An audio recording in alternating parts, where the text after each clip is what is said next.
Go live. And we're live.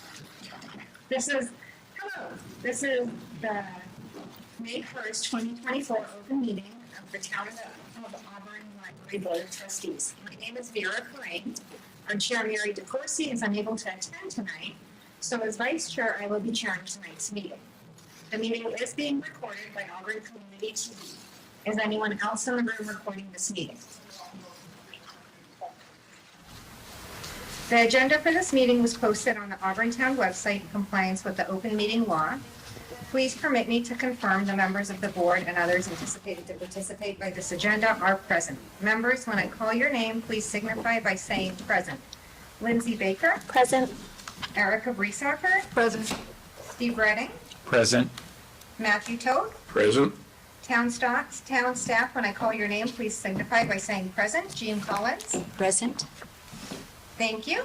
As a matter of procedure, I'd like to remind all members of the board and staff to please wait to be recognized by the chair before speaking on any item.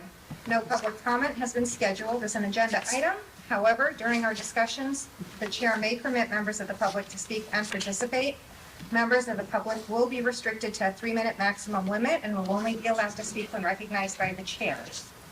And our first agenda is calling the meeting to order, which I did backwards. I call the meeting to order.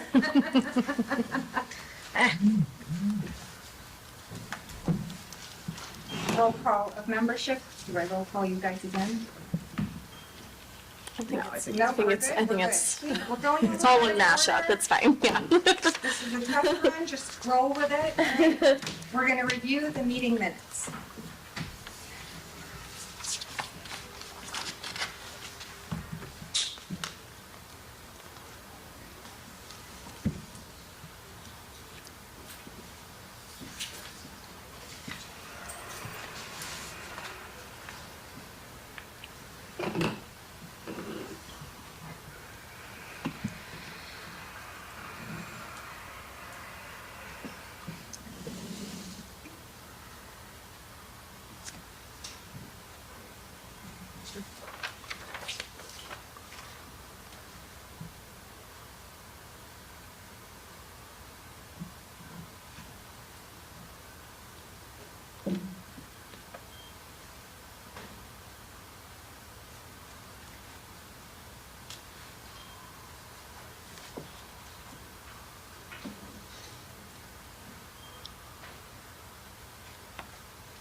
Are we good with the minutes? Do we need a little more time? Yes. Just one question at the way bottom, moving that the meeting is adjourned, and it says Mr. Toth Baker seconded. I can't remember. who it Oh, was. sorry. In the long run, Things got interesting. everyone seconded. You know, I take advantage of previous meeting minutes to like copy over, so. Totally makes sense. Any other corrections? I move the minutes be accepted. I second. I was going to second it. So. Erica? Yes. Steve Redding? Yes. I'm a yes. Matt Toth is yes, Lindsay Baker is yes, and the minutes are accepted. Okay. Next item, director's report. Okay. Thank you. Can everyone hear me? Yes. So this wasn't on my report, but I added it in later. So I wasn't able to attend the volunteer appreciation night. I think maybe some of you were there. So, okay. I did want to say I appreciate the volunteerism from everybody here at the board, and certainly all committees at in Auburn, and also I guess particularly Stephen. This is your last meeting, Stephen. So thank you. Thank you. So thank you for your service to the town. I also like to include the Friends of the Auburn Public Library in that, because the Friends do a lot of fundraising and they work pretty hard at the donations, and it's a very collaborative relationship. So thank you to the Friends as well. I see we have one here. Okay, so ongoing facilities, I had given you the updates about the expansion. Storage and workspace, we're very challenged with space. We now have to also clean out the boiler room because of the insurance requirements. So I have no idea where we're going to put, that's where we store all the tables and the extra furniture and some file cabinets, and I have no idea where we're going to put them. But we have to do that, so I'm working on that. That's also one of the holdups on the Library of Things, because we don't have any place to store the Library of Things. So we literally, once the expansion is finished, we will have some extra space, because all the shelving can also hold some of the things that will go out in the Library of Things, and when not used, they can go there. So that'll open it up a little bit. We also have a lot of book trucks back there. We literally have to move them aside to get to our desks, because they're waiting for shelves, so that'll free up a little bit more. But that was kind of a surprise that we had to take everything out of the boiler room, so I'll figure out something. So weeding and updating, I was just giving there just a sort of a quick little tour about our weeding and relocating everything. It's working out pretty well. We've actually opened up more space than we anticipated, and for the seating area, there's actually more space than there was before. Because we reduced the number of print magazines, all libraries do that. A lot of libraries aren't even subscribing at all anymore. We will be getting about 20 of them, and those will be shelved. There's some holders that are attached to the wall. I can show everybody later if you want to see them. So that makes a better space, and it's right there near the reading area as well. So we moved the CDs. We continually are shifting around. We made a whole wall for paperbacks, but that meant shifting everything else behind that. So we're continuing to shifting all that. As we weed, we also pulling out duplicates, books that are, haven't circulated in 2 years, or sometime 18 months, kind of depends on what the topic is. And from there, we put them aside. The Friends take a look to see if they want to keep any of it aside. They have the same issue. They would like to keep them all, but there's no room for them to keep them until the next book sale. So after that, they're boxed up, and the Friends are our agent for that. So they then take, in turn, we have to stamp them and put the markers on there and, sort of delete them all from the catalog. Then there's a couple of companies that they will call to come and take those. But in the meantime, we have boxes of books waiting to go out too. So those are in the break room. We hardly have room at our table anymore.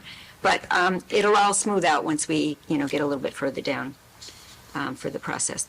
One of the reasons that we don't have as many, or no library has as many magazines, is because you can now get about 3,000 of them right directly from our website. And they're in color. In the early days, they weren't in color. So, when you look at the cost of magazines at the supermarket and you're finished in like 5 minutes, it's really a good deal to do that. So the posting update, so we do have some promising candidates, and I've been moving forward with the interview process. I anticipate finishing that by probably Monday. We definitely have some good candidates from there. I will send all that information to Ed, including my ranking of, which ones I think, would be the best fit, and then we'll take it from there. So hopefully we'll have somebody on board, I would say mid-June, but it might actually be cleaner to start July 1st with the new fiscal year, but we'll kind of see the person's going to have to give notice and everything too. So I am personally very, very glad if we can finally find an assistant. We've been looking for years. And then it was, I said to Ed, we just really need to look at offering this a different way. If you keep using the same inputs, you're going to get the same outputs. So, in fact, we do have some good options this time. So, hopefully by the fall, I'll be able to introduce all of you to my deputy. Summer reading program. So we're getting ready for the summer reading program. It's kind of like in retail where it's the holiday. For us, the summer is very, very busy. Our walk-in each week is about 1,800 people. That doesn't include, phone calls and everything else that we take care of. So we're gearing up for the summer reading program. This year we're going to do Children of the World. We're also going to try to do a different level. We do, one level for everybody, but this year, because it's Children of the World, there's so many different things we can do for a little bit older age bracket. So we're going to be working on some of those too. That's for ages 6 and older, especially since we'll have the extra space to be able to do programs with them. One of the other things that I've already been getting questions on is whether we're going to also do the summer camp program. We did this last year for ages 8 to 12, and it was very successful, and so we've already had questions about doing it again this year, so we do plan to do that. I think this year we're going to have a theme, coding. So we actually purchased some little Morse code machines where they can actually do Morse code on the machine and learn how all that works. The code breakers, I don't think they know about those, and we'll try some coding software. If that's if they like it, then we'll probably purchase it, so then people can also use it anytime. In the summer also, we're getting ready for a toddler and a breakout sessions for the older siblings. That worked out very well, but it's a lot of work because we're essentially holding 2 programs at once, which means we need about at least 3 staff members, sometimes 4. But that worked out really well because they weren't very far away from their moms. But we could do something different, like earthworms. If the toddlers, you really don't want the toddlers playing with the earthworms, things like that, things like that. So it's a lot of fun, and it does offer a great opportunity because as the toddlers age out at age 3, then we have to do something else for them. And before the pandemic, we had all those levels in place, and we're still trying to rebuild those. So we've rebuilt our populations, and so we're looking forward to this summer, really, especially when we have another full-time person here at administrative level. Excuse me, we'll be able to, get back that age population because we want to keep them here in the library, obviously. The teen advisory groups. So generally it's me who meets with them, but sometimes it's Molly, sometimes Jared and Dave. They're pretty regular about coming. One of them did have to drop out because he has a job, and that's just going to happen with teens. But they're very enthusiastic. We do have the virtual reality headsets all set up and downloaded the games and kind of using those. I'm a little afraid of it, so I haven't had it. But they were having a great time in here with it. What are the numbers for that? I'm sorry, the The numbers, how many? For teens, 5. I did have some outreach from the middle school. So I'm hoping that we will have some more, and especially this summer. So, excuse me.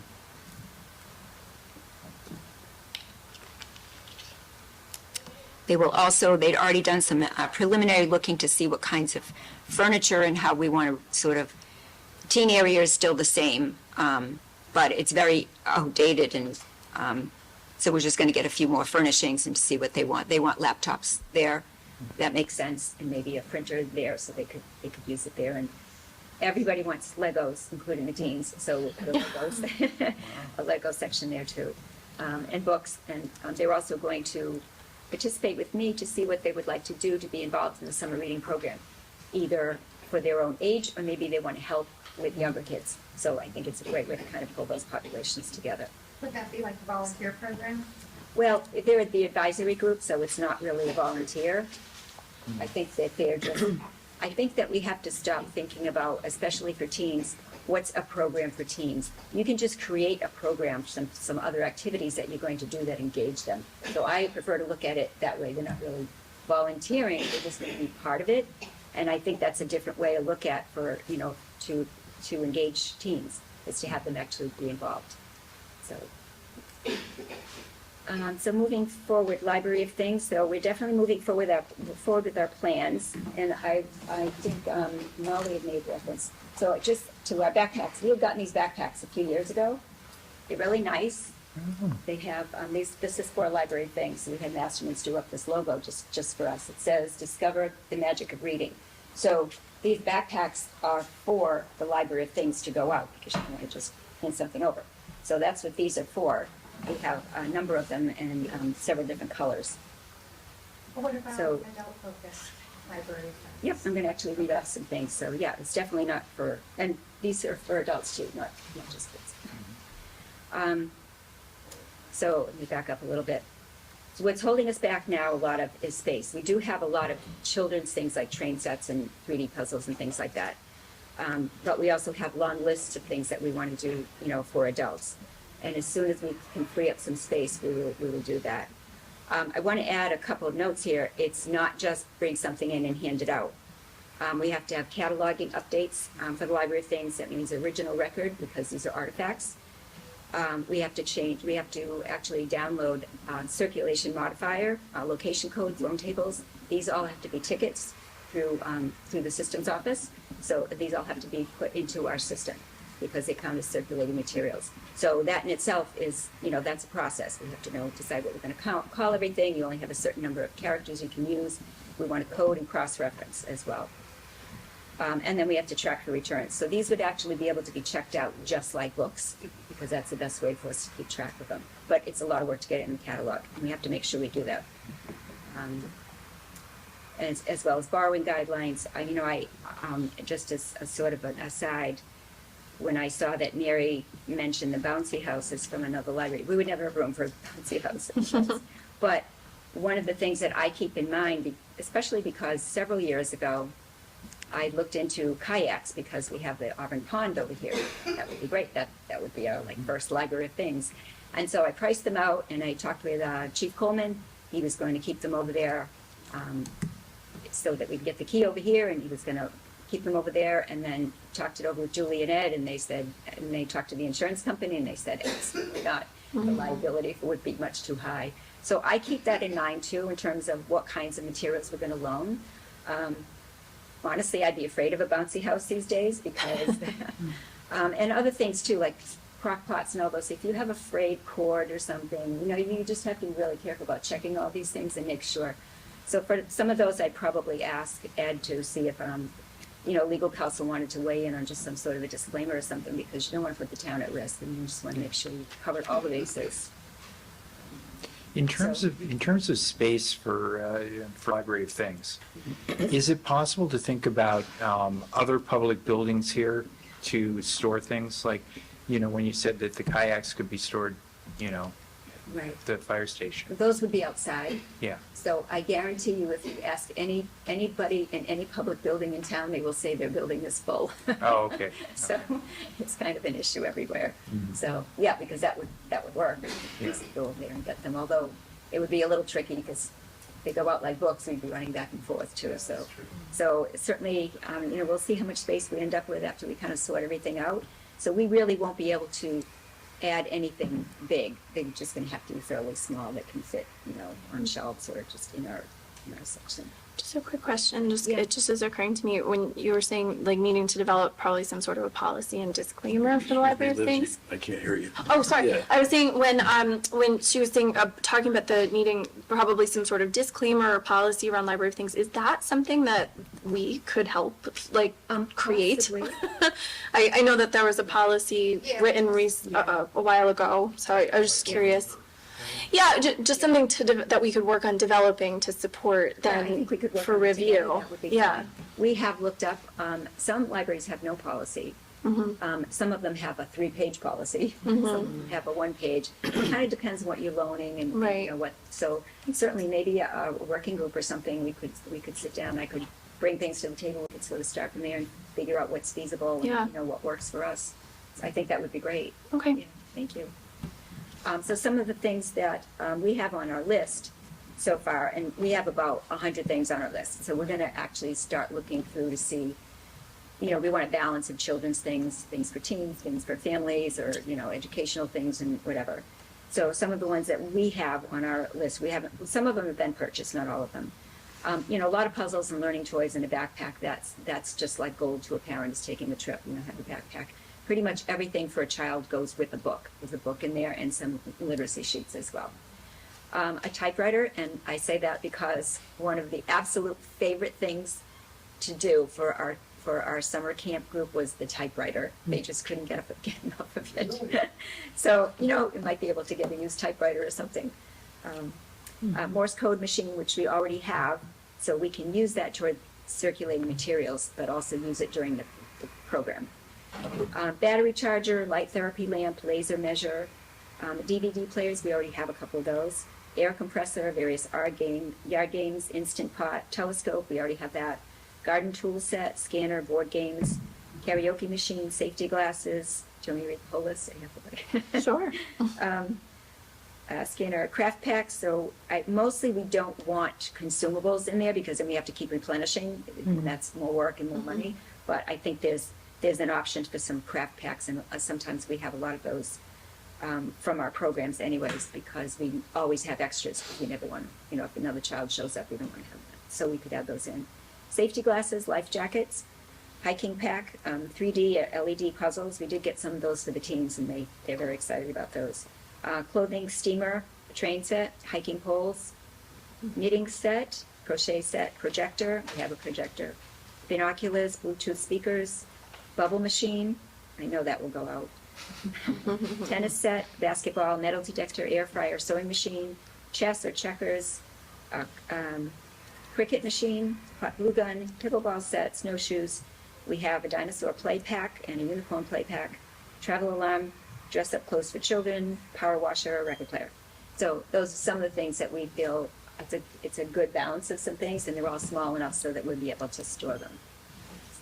Would there be a possibility of accepting donations from the community of some of those things, if they're in good shape?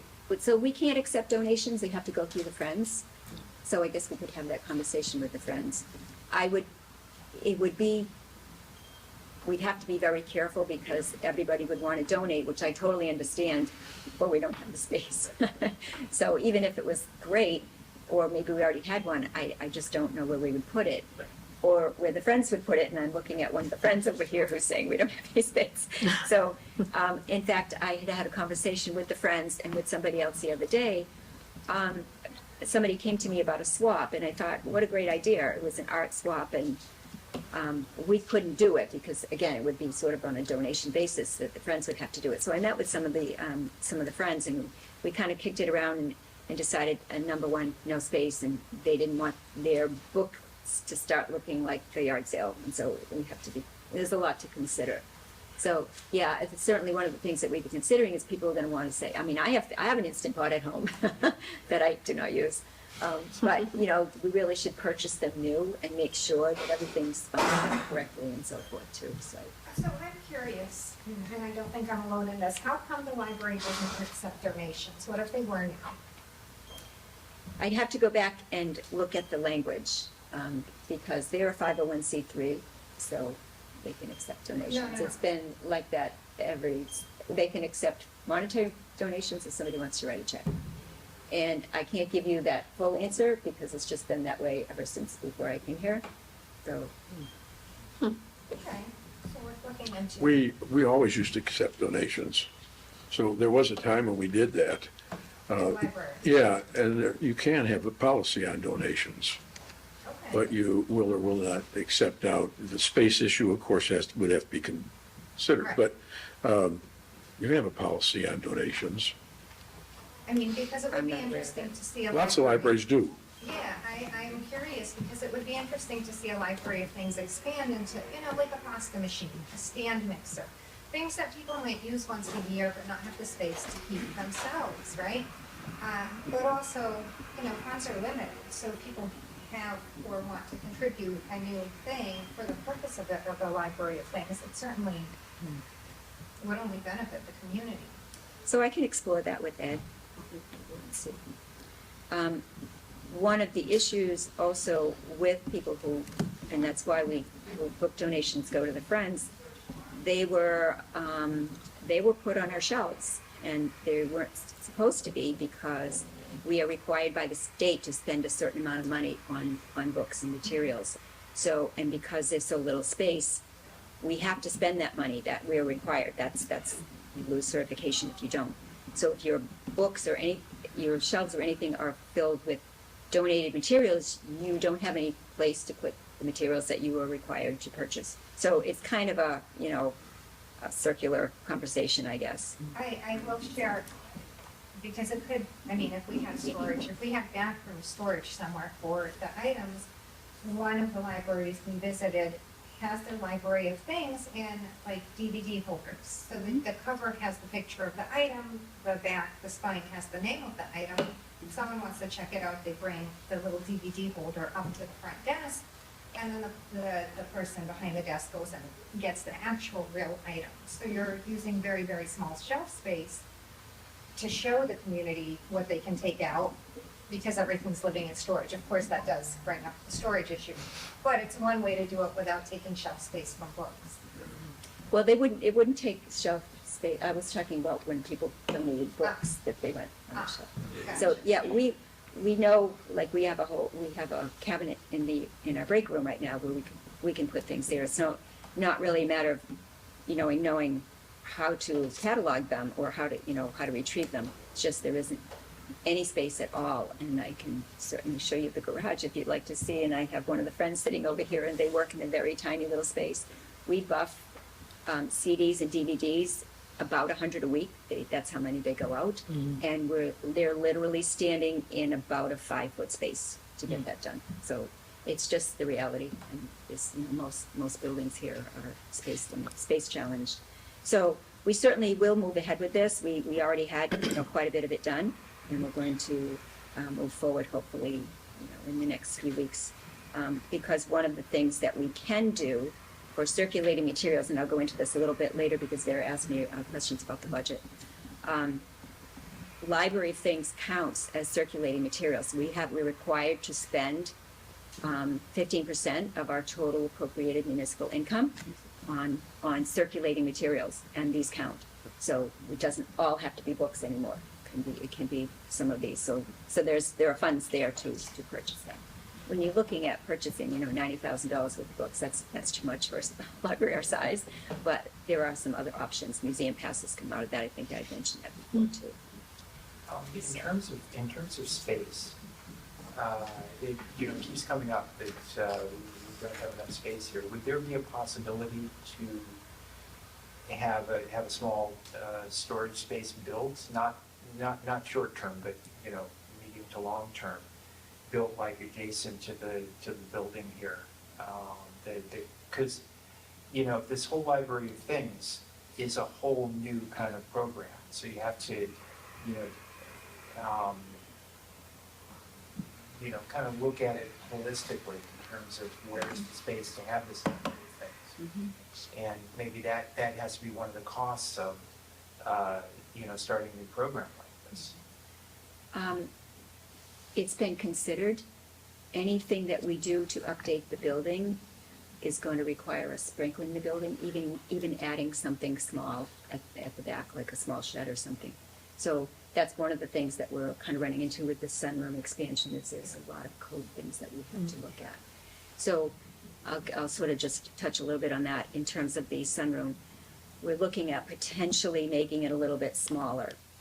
If that happens, depending on how it's cut down, it's possible that a storage space could be built on the end of it. If we do, so for instance, it's going to be 80 feet long. If we center it over here, possibly we can build a little storage in there. So we're really thinking about everything we can. That's really not anything that we're ready to do just yet. We're still looking at all of those. So yeah, we don't. A lot of libraries have 2 or 3 floors. They have cellars. They have attics. we have one floor, so. What is the latest on the expansion itself, like the funding for that? And I excuse my ignorance, I just actually don't know. I know there were some votes taken a while ago and then obviously delays with COVID and stuff. But I was just curious if you could expand on that. So, bear with me, I haven't looked at it for a little while. We needed more money, about $200,000 to sprinkle the building, because adding the sunroom on triggers that. That money was found. Now there were all kinds of other, I'm sorry, I haven't looked at it for a while. But, Yeah, you know, the exact capital figures levels. aside, but yeah. We're looking now at, because the costs exploded when we first looked at it. So I'm hoping we have another meeting in the next month or so, and even though it's summer, I'd be happy to send everybody an update. I think right now we were looking, the architect went back and looked at some numbers again to see how much of a savings it would actually be if we reduce the size, and if that's really just going to kind of ruin the whole footprint, and it's just, you know, maybe not the best thing. That's certainly not my decision alone. So as of now, we're looking at funding. A lot of this comes under Joanna Paquin, and so she was actually now working on the bridge, and actually after looking at some different models and whatever, the bridge came in less. So maybe that's more money that can come this way for the sunroom. I don't know. It hasn't even gone out to bid yet, so Yeah. I'd be happy to, if we have another meeting, I'm happy to send an update to everybody. Okay, so one of the other things that we also have to consider is whether they need a service, like if we loan hotspots or laptops or iPads, we're going to need to set up some sort of service so they can get to the internet. So that's something that's another added cost that we'd have to consider. And sometimes when I'm hearing for libraries who try that, these are the things that don't come back. So the hotspots especially. We did have iPads and Kindles that we used to rent out. I don't really know what happened. I think probably over time, they just get pretty abused, just from the use, Right. variety of use. But we did have those things that they were able to take out of the library.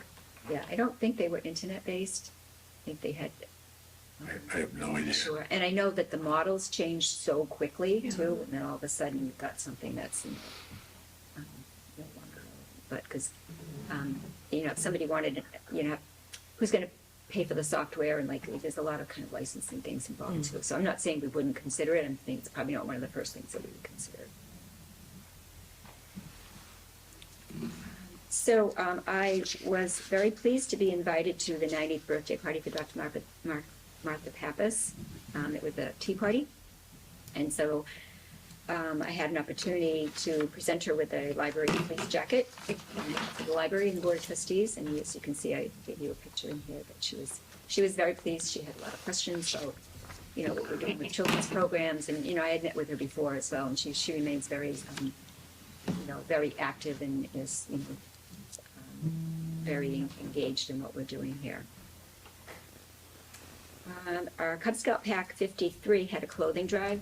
This was the first year they had it here because they used to have it at Chuck's, but now Chuck's is, they don't know if they have that option. So they were thrilled. They said, we want to come back next year, because they collected 3,155 pounds of clothing in just a couple of hours.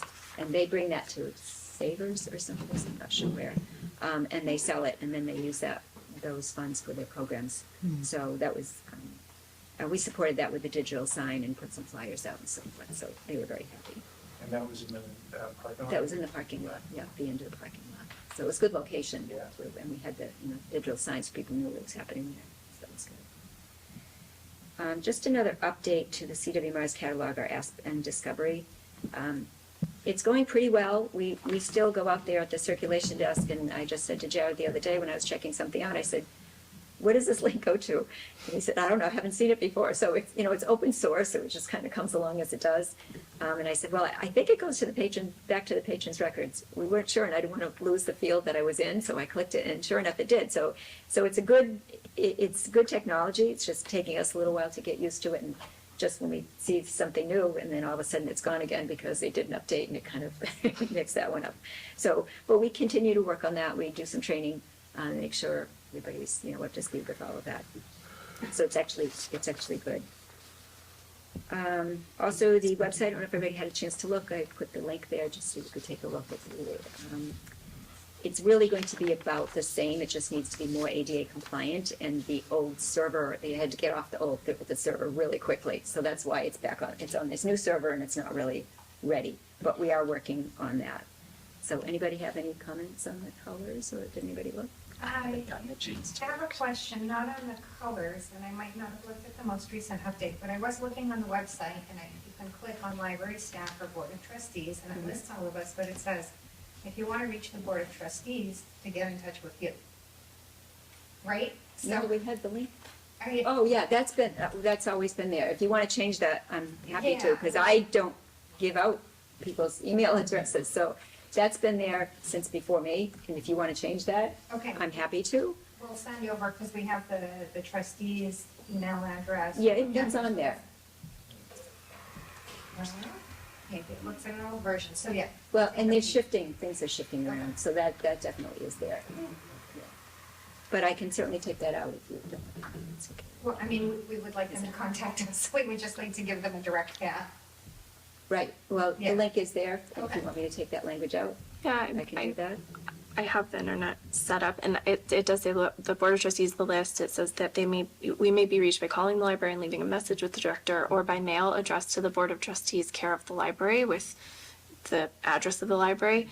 And then it just says that we meet at the library on the first Wednesday of each month. Meetings are open to the public. Then there is a link to the Town of Auburn website, which is like the agenda center. But I actually am not seeing that link Okay, for but was there- the email I'm address. thinking that it was a casualty of switching over to the Sure, server, so yeah. I'll take a look and put it back, Yep. because it was definitely there. Great.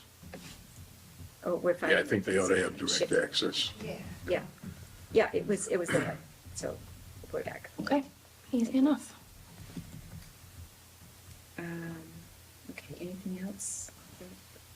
I actually want to take you back to the reading and updating section. I didn't want to bump you off. You were Okay. on a roll. Question about the comments about the magazine or the periodical section. I'm just a little surprised because you said libraries aren't subscribing to magazines anymore. But in fact, a number of us have visited a number of libraries recently. The three I went to all had robust periodical sections that were actually quite popular. Sturbridge in particular was poppin'. So they had a lot of titles. They had back issues because they don't all lend out. The first issue, they said it was very in demand. Somebody said, for example, People was so popular, they were considering getting People's another. Always, Yeah. Definitely. Consumer reports, cooking magazines, and that it generated a lot of excitement, provided they kept up with current interests. So I'm a little surprised to hear that we're going to be cutting ours down so drastically, because it seems if you provide a robust, it's not the same if you look online. I agree. I don't like to read it online. So let me back up a little bit. It depends on your community, what community you support, and it depends on the space that you have. So one of the things that we would probably reinstitute them is when the sunroom is available, and then the part of the plan is to have some movable magazine racks there. But right now, we just don't have the space. And we had been watching, and they really weren't going out, and they weren't circulating very much. So we sort of took a look to see, what's the best,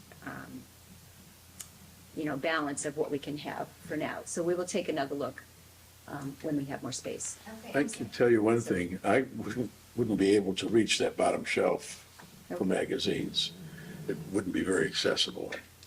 And and you need maybe the edition, which is probably 2 to 5 years off, maybe when that happens, there would be a place for periodicals. I mean, a really nice space where you actually can have some place to Like a sit. solid reading room. Yeah, Yeah, It would be- and that would be part of the but consent. this certainly wouldn't be much. Yeah, but I wouldn't want to leave the community without, and my thinking is kind of like yours. Magazines are expensive. It's a hardship for some people to pay agree. $10 for a cooking magazine that they're going to get a few weeks of enjoyment out of. But that's what the community library should provide then, if there is an interest. I know what there used to be in our periodical department wasn't very exciting or very No, it robust, wasn't. not compared to what other communities offer Right. that does generate excitement. And so I wonder if we offered something that was of more interest to the community, if it would get more utilization and also bring a value. So Do I some can take a surveys look of at the that. community, see what they're interested in. Yeah, true. Because that would be really interesting. I mean, I know I used to just Google magazines in the store, and now I'm like, that costs a lot. Not everybody, you know. and- You know, like I said, you read it in 5 minutes and, you know, you spend $6 or $7. So we'll certainly be taking a look when we can sort everything out. And, you know, what are we going to rebuild? What's good the way it is? How long before the sunroom is available, when that would be the most perfect place for movable magazine racks. And that's always been sort of in the back of our minds too. So we just, again, it always comes down to space right now. That's pretty much what we can do. If we, when all's said and done, maybe I can get a movable one to put it over here. I don't know where it would go, but I'll take a look at that, so that it's, you know, we can add a little more to it. I'll take a look. Space for books and periodicals with the children's room expansion. We lost some, that's where we put the CDs, but that was not a good space anyways. It didn't hold them very well. It wasn't really made for magazines. So we lost some space with the idea that when we do have the sunroom, we will have more reading space. This is really not that comfortable a place to read either. It's, you know, hard chairs and tables and so forth. So then we shifted the paperbacks, but we made more space for other things. But I will make a note.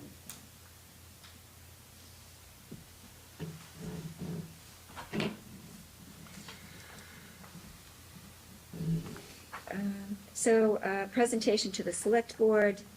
The select board had asked for division and department heads to present summaries and overviews of their departments during their board of selectmen meetings. This past week, DPW and Finance presented, and I will be presenting on July 29th with, I think, Board of Health also at the same time. So it's a 20 or 30 minute sort of overview, spotlight of what's going on in the department, and, you know, what's going well, what's coming down the road. So I'm looking forward to doing that, because I don't think they hear that much about the library at boards. Other things coming up is Swanson Road visit. I'm in touch with one of the reading facilitators there who wants to bring 9 classes of 22 students each over for a visit over a couple of days. So happy to do that. And probably we're looking at about a month, so hopefully we'll have, you know, a place to do a quick story. We can choose a book and make sure they've got library cards and so forth. So I'm guessing they will walk over, which makes it easier than like the Packagug. They have to arrange for buses and everything. I'll be reading at Packagug on May 16th. It's one of my favorite things to do. This summer we're collaborating with Auburn Youth and Family Services. We're doing a gardening program partnership. So they actually have some raised garden beds there. And we're going to do some educational programs here and partner with them. So it's really going to be summer long, so that children can start seeds and learn about the whole growth process, and also go to the gardens. So we'll be over there with them as well, where they can nurture the seeds and, you know, pull out the weeds and everything. And at the end of it, it becomes a community garden. So they will be donating the food to Auburn Youth and Family Services. So I think that would be great. That would be great. With a little bit older children for that program. In 2 weeks, I will be hosting the Daisy Badge Program. So this is something that I've done several times. Also designed a badge program for the Cub Scouts and the Boy Scouts too. So this time they're doing shapes in nature and something along with bugs. So that should be a lot of fun. They get very enthusiastic. It's a lot of fun. And then someone contacted me about doing another one for the Boy Scouts, so I haven't started putting that one together. I guess this one twice. So recent programs. So Eclipse glasses, I mentioned that one because that was one of the most recent ones. And the Eclipse glasses, I think, we started out, I had purchased about 250, because you buy them in certain blocks, a couple of months ago. And we offered them to the Auburn community first for the first 3 days. And then if we had any left, we offered them to people outside the community. And I don't know if people just didn't realize that the eclipse was kind of like sneaking up, because all of a sudden it was time and we were out of glasses. Mm-hmm. And I just got these numbers from Dave because they were almost 300 phone calls that Saturday morning, or walk-ins between everybody desperate to get glasses. Nobody had glasses for sale anymore. No libraries had glasses. We got rid of them. We actually had done, a program with them and made sure, one per household. And so it was very, very successful. So just to give you an idea of some of the things that we do with the program, because you hear a lot about programs and numbers and everything, but it doesn't really tell you anything about, a lot of what goes into the programs. So for this particular program, I had set the cap at 30, and we really didn't want to turn anybody away. So we was in this room, and so we pulled everybody in that we could. This was for ages 6 and older. So this is an example of how, we do a couple of stories. We read a fiction story, and then we read some nonfiction facts about eclipses, because they're old enough to kind of learn about it a little bit. And then we showed a short video clip. It was kind of animated, so it wasn't scary for them, but they got an idea of how that actually works. And so from there, we had them go into 4 different stations. So it kind of took all of us. Some of us were running back and forth to the circulation desk and then back in here because we needed all of us. So those stations were included on one of our large fold-out boards. They had all the pictures of the stages of the solar eclipse, so they had to work together and put those in order. Another one, they held up a globe of the world, beach ball globe, and then somebody held a styrofoam ball in the middle, and somebody on the other end held a flashlight so they could see how that formed the shadow on different parts of it. The other one that we did was legal-size cardstock. We printed out colored pictures of the map of the United States with most of the cities in there. So they had to locate the cities to locate the path. And then they drew a line with a marker so they actually see the path of totality there. And then they could bring that home for placemat or whatever. And then the 4th section was they actually could decorate the glasses, because we just got plain white ones, which put all the jewels on there and everything. So there's a lot that goes into planning our programs. There's a lot of literacy pieces there, because literacy is not just reading stories, it's social literacy and all those other things working together. So it's very successful. And that's how, again, that's how a lot of our programs are set up. We'll have to do it again in 2044. Yeah, I mean, that's okay. In fact, if I could take another minute, because I know that in one meeting, Lindsay mentioned the reindeer, because I'd seen you and gave you the horse riding on a reindeer. So that wasn't the whole program. Right, but yeah. Our toddler programs every week, which are always full, both sessions. For this particular one, we always start out doing some exercises so they get to know their head and their body and, just those kinds of things, and sort of a silly dance, and they look forward to those. They start to learn them. After that, we hand out wobble feet, which are different colors, so that reinforces color. So we're going to blue one today, and then also please and thank you, and so forth. And we sit on those and read the story. For this particular one, we also brought in some media. So we have, on a cart, we have a fairly, it's like 3 foot internet-based television. So we brought up pictures of real reindeer so they could see what a real reindeer looked like, and they could hear it, because that's really all you can hear is their feet. So that was, another piece of it that we brought. And then they did the craft. And if you think that it's just stickers, they can work so long at just peeling apart a sticker and getting it in just the right place. And after that, they all followed in a parade. And that's a skill set. They don't know how to get in line. Some of them dragged the horse, and some of them, whatever. Came back, and then after that, we do sensory bins. They have a sensory bin. They're all different. We pack them and sanitize them each week. And they look in those, they share or they don't share, but there's something different in there for them to explore every week. And then after that, we do bubbles, and then they take home literacy sheets. So that's what we do for every program. So there's a lot of different pieces of information literacy in there. And so I just wanted to make sure, just looking at the number doesn't really give you an idea of what goes into it. I appreciate that you outlined in your report that it's not just reading literacy, there's other, that literacy comprises a lot of elements, and my poorly made point at the last meeting you have clarified and reinforced, because I do think that, there's a lot to be learned and to be said for, I think the solar one is a great example, and it seems like there's quite a few coming up, and that were also held for adults. Yes, So. we'll probably have 4 to 5 programs every week throughout the summer. Can you tell us more about the adult programs? So I have some of them here. We don't usually do as many in the summer, but we do have some coming up. because we're so busy with the children, and a lot of adults tell us, I'm gone for the summer, or, it's hard for them to, sort of determine when they're coming. We do have Rosie the Riveter coming. If anybody's interested, she does a fabulous program. It's Dr. Nanda Parks. She has a PhD in women's studies, and this is the third one in a series for her. Vintage clothing, we're organizing for success. We'll probably have her come back as well. Some of these other ones, I can send you a list of, I know I've sent them before, I don't have the whole list here. But we do have other, we've done stone walls, and of course now, because I'm drawing blank because I'm here. We just did aerospace suits, which was very interesting. The Ukrainian Pisanki egg decorating. So we actually had 4 sessions this year because it fills to capacity, but capacity can't be 30 people because that's too many for that kind of a program. So she does it's like 2 hours minimum, and she does a great presentation. She's from the Ukraine, and she's been doing it for 50 years, so it's such a great learning experience. And then people, are able to decorate the eggs, and they've never done it before. So it's an art, it's social, but it's also educational. So a question for my own curiosity. Would the library be capable of having like a music presentation? We've like done. in this room or something like that? We have done music before. Oh, okay.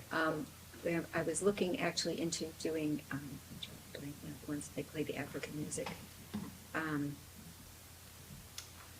know who I'm talking about? I can't think of those. So yes, we have had some. We've had some before. Yes, we also have. For some reason, our community loves animals. Anytime we have a traveling zoo or anything to do with animals, it fills up in a heartbeat too. So you kind of get to know what community wants to.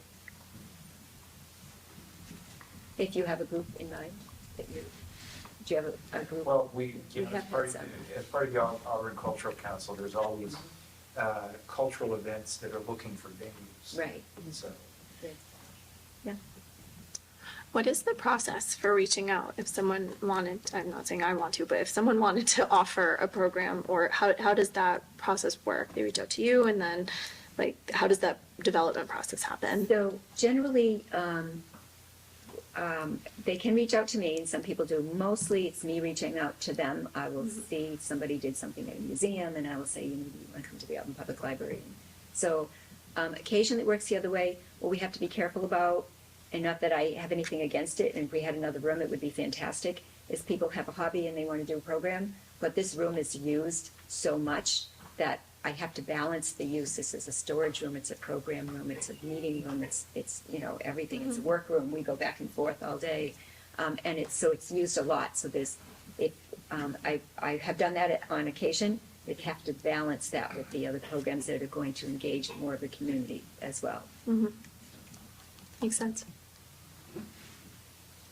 Can I just ask about this program for adults about exploration of owl pellets? That's actually for children. Okay. But the adults get right in there and do it with the children. I can tell you what it is. It's owl pellets with little tiny bones and things in there, and it's fascinating. I used to do that. They love it. I was going to say, The I had parents that over in there, school. we give them magnifying glasses. It's great. So yeah. Okay, I was just perplexed because it was recently held for adults, and I Oh, was I guess I just was trying to do this in a. I guess it just ended up in. No, it's okay. So we're moving on to the APL expenditures.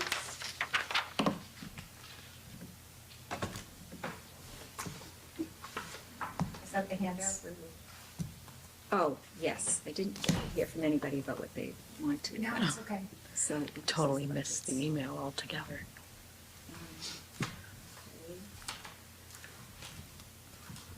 These are the budgets. There's a couple here. Yeah, these are, I think you have one in your packet. Maybe, probably. It should be in here.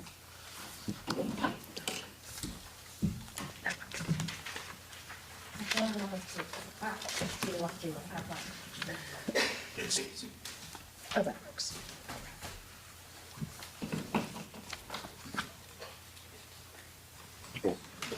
Sure.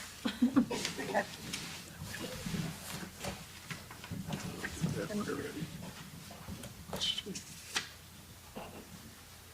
just tell me when you're okay, the next page. Yeah, this was the one I just wanted to glance at quickly. And I have this one pulled up, so you can have that Okay. copy, yeah. Yeah, that one ready. What is Overdrive? I know we've asked you before, I never remember. Well, that's where you get the electronic and Libby books.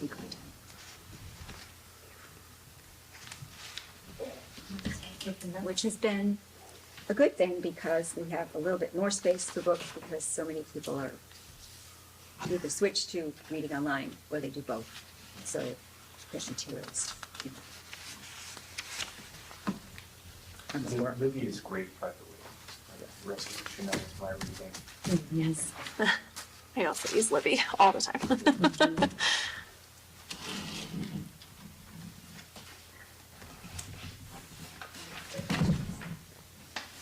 And the New York Times, is that a paper or a For e-subscription? newspapers, it's a subscription. No, I know, is it paper or online? It's paper. Oh, okay.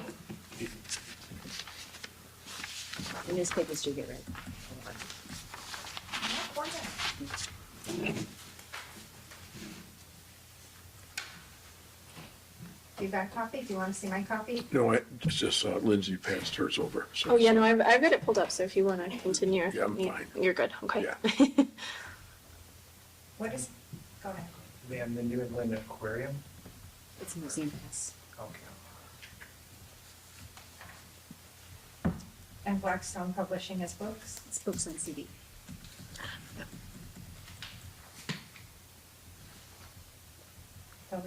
W.B. Mason is office supplies? Usually.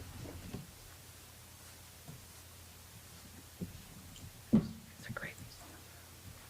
That's where we And go. Barbara Jorda. Barbara Jorda is the owner of STEM Beginnings, so she does a lot of the STEM programs.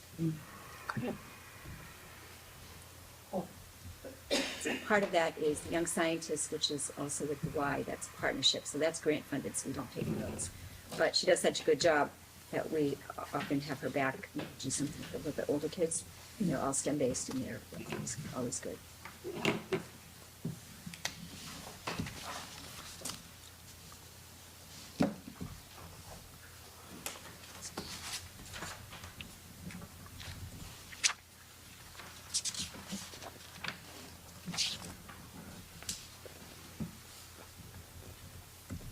Any other questions on the APL expenditures?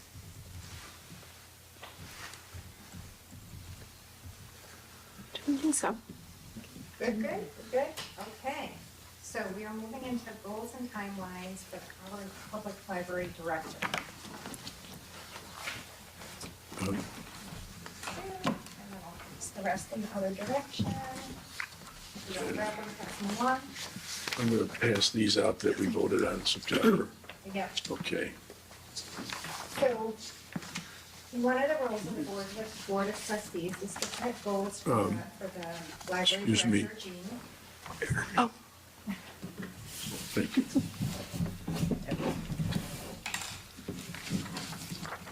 Okay, one of the roles of the board of trustees is that it is our job to set goals and to evaluate the director of the library.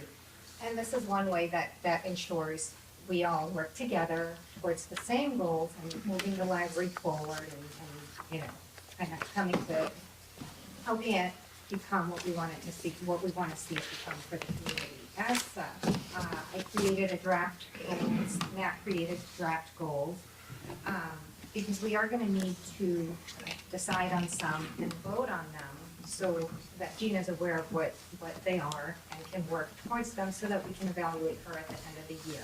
So this is just a proposal, this is a draft, we can certainly discuss it, we can make changes if there's anything else you guys wanna see on there, or if you want any more detail or questions, please, by all means. Hopefully, we can vote on them at today's meeting. If not, we can push it into the May 29th meeting, but I'd love to see them voted on sooner rather than later so that we can get this particular ball rolling. By all means. No, I mean, we might want to take a look at what we voted on already and decide how we might want to change that.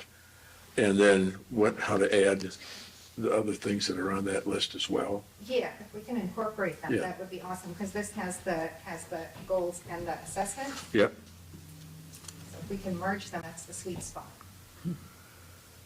So consistent with the strategic plan, you hire a librarian as an MSL or MLIS and Commonwealth certification as the assistant director. I don't care if that's called director or deputy director or whatever it might be called. And then by September 1st this year, and a children's librarian, MSL degree, and a Commonwealth certified by December 1st, 2024. That's what we had agreed on in September. And then work with whatever resources are available to return to a full staff at the APL by March 1st, 2025. And then those are the two main ones. And then the others, I guess, get incorporated kind of with, I could see with what you've got here, but these were things like we had talked a lot about: offer technology classes and other young adult and adult programs, at least 30 with measurable outcomes, aside from the craft offerings, by April 30th, 2025. And then the other is just a straightforward, the monthly director's report, what it should include. And that'd be three factors. One is a completed data based on whatever kind of a program that's done. It may be involved with the strategic plan or not. The second part is an assessment of a strategic plan goal. And the third is what work is being done towards that strategic plan goal. So those were things. I don't know, you want to talk a little bit about what you listed as well? I can. I will say, so my number one is achieve full staffing levels by December 31st of 2024, because that gives us like 6 months, but I think we all want to see the library up to its full staffing level, and I think that captures definitely your number two. I'm just more. Yeah. Mine is more pushy on the timeline. I didn't specify hire a librarian with MLS, or Commonwealth certified with MLS, MSL, you've got both, I don't know which one's right. It's Library certification. That's right. It's Massachusetts Library certification. And then the other is just that degree, the master's degree. Yeah, I mean, if we can, obviously, the deputy director, by definition, will have one, because it's in the description. So that we've got covered. I have a concern on the children's librarian, only because the budget only allocates $25,000 for a part-time position, and I don't know if we can if that's gonna net us a certified librarian children's. Not on your life. Right? So. I wish I would have known I didn't really pay attention to what was in that budget item at that time. I should have, because we could have gone to the Finance Committee. The Board of Trustees can do that, and if the director doesn't list it, the Board of Trustees can.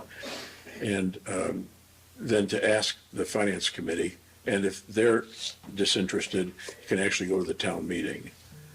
Right. But I would not suggest even thinking about the town meeting. I mean, we couldn't till October anyway. But you could in October to try to get the additional funding for that. Right, so we could try that, or we could say the deputy director is a librarian and one other hire is a librarian, because there is another full-time position. Yeah. And then build from there. Is that a reasonable middle ground? The only reason I'm emphasizing that came up over and over and over again during the strategic planning process, that there was somebody whose background would allow them to specialize in children's librarian work, and there are people like that. But it's just whatever we want to do with that. It'd be a shame not to have someone who we used to have some really dynamic things in that children's room as it was. And I think that has to do with not any criticism of anybody, except that person was children's librarian. That was her whole emphasis in her master's degree. And so I think it did show. And I think we do wonderful children's programs. I'm not saying that, but there used to be things that decorated that place for themes, and it was just amazing. And I think there's something real valuable in that. If that's something that we have to delay because the funding wasn't there, although we could ask for that at the October town meeting, town meeting. So we could leave it in there, and because it's not listed till December anyway, Right. and we could see what happens with that. We can, Yeah. now, just, this is dipping my toe into the budget conversation, but just to make sure I understand, are there 4 openings presently? No. There are 3. There's 2.5. Okay, because I counted, but I could be wrong, I counted the deputy director, the children's resources assistant, a full-time library associate, and a part-time library associate, so which one did I get wrong? Well, we have another part-time associate. The part-time associate, sometimes there's sort of a job share, or there's one, so that's a little bit of a flexible number. So we have So we have 2.5. deputy. Sorry, no, No, go ahead. That's done. Okay, so the 2.5 includes the deputy director, 100. Correct. Okay, so we have 2.5 positions. We can certainly ask for library certification. If we can't, we'll be told we can't, but we're gonna get at least 1. Yeah. If we get 2, I think that's all the better. See, this has been a goal for 8 years, Then we can leave it in. and I think it's really worth the statement that we're looking for someone to do that work. But I would definitely say then to explore what the process is to ask town meeting for that additional funding, particularly if you want, an MLS or an MLIS and certification. I mean, that's then sort of doing research on commensurate pay for that and making sure, because, we don't want to underpay or post something that is just not going to get applicants because, we've all seen that because it's vastly underpaid for the work Right. that gets done. It's true. This is actually the deputy director position here is actually quite a bit higher than the assistant director and other, and it's great, the same thing, but the intention for the deputy director is, a lot of times when you have a library director, they'll come to be a director and then they'll start to look, where can they be a director, where they move on. And we don't want that to happen. So the intention of this one is somebody who wants to work here in Auburn and grow into this position in Auburn, and when I leave in a year or so, that person becomes a director. So it's a really good succession plan, so that they actually, you're not transplanting somebody from the library and figure out the culture. It's a way to grow into the position here while I'm here to mentor and continue to train, and so that's what and that it's actually quite well paid.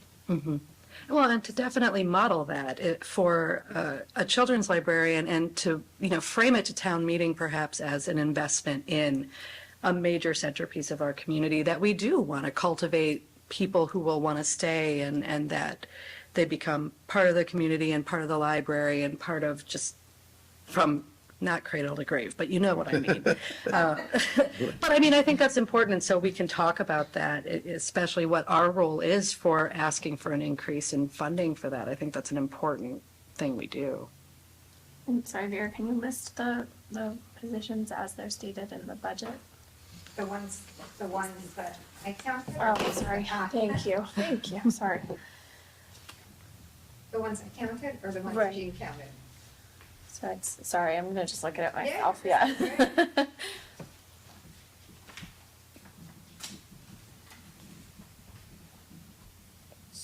Okay, so achieve full staffing level by December 31st is acceptable as long as we add that they need to have MLS, at least 2 need to have MLS certification? Did I understand that correctly, or are we gonna specifically? I would say if that's something we want, or something the library staff wants, then we got to make sure that we have the funding for it. Okay. And so if that's what we want, then we need to make sure that we do go to town meeting and put in for increased funding for those positions. that is what we heard over and over again. And Mary's not here, but she was also involved in that strategic plan. But it's also in that strategic plan. You can see that. So that's a big issue. So Yeah. I think it's worth keeping in here, and if it means going to the town, then it does. Yep. Because we've done that in the past. We haven't in the past 8 years, but we did before that. So it's well nigh time to then, perhaps. I think it's just a timeline question then. Yeah. Because that's a really long process, and if they don't accept it, then so what does full staffing mean based on what's planned versus what we are talking about? I don't understand. So I would be happy to fill in a little bit. When you consider full staffing, you have to consider what your patient use is. Before the pandemic, we had about 70,000 people a year, walk-ins. That's a lot, so we needed to be full staffing at a different number. Now, it's most every library is less unless they're also, having meals or doing other kinds of things that, we don't do. So we're probably at about 50, thinking we'll be at about 52,000 when I do the final statistics. So full staffing at the same level is not necessary. Sometimes the more people you have, the less efficient you become. So we have to make sure we don't want to fill positions just for the sake of having a position. If, there's different work, the work changes all the time. For instance, we were just talking about the books. So fewer print books coming on board means fewer cataloging, fewer book processing, less shelving. When we purchase ebooks, it's a click of a button. Also, there's budgeting involved and so forth. So I had to constantly look to see what do we really need. We're very fortunate. We have great part-time staff who they're limited to a certain number of hours over the course of a year, and when it's less busy, they don't work as much, but they are able to step in the summer, which is fantastic for us because they're already trained for everything. But then if you have them that many hours full-time, they're not needed, and it's nothing worse, and or they're at entry level, so they can't do other jobs because their jobs are here. So it's a moving target all the time. I will say that once we have the deputy director, which I'm really looking forward to, we really need to assess to see, okay, what's that person bringing to the table, and where are we going to go with that? We're actually one of the jobs that was responsibility somebody was going to have was to manage moving all of the books around. We couldn't wait for that, so we're doing it on our own. We're still getting it done. So that's something that's a massive project. Once we get it all cleaned up, that person will sort of just manage it overall. But there had never been a full inventory process, and we had to actually change a bunch of things that were in the right order and so forth. So it's a constantly moving target.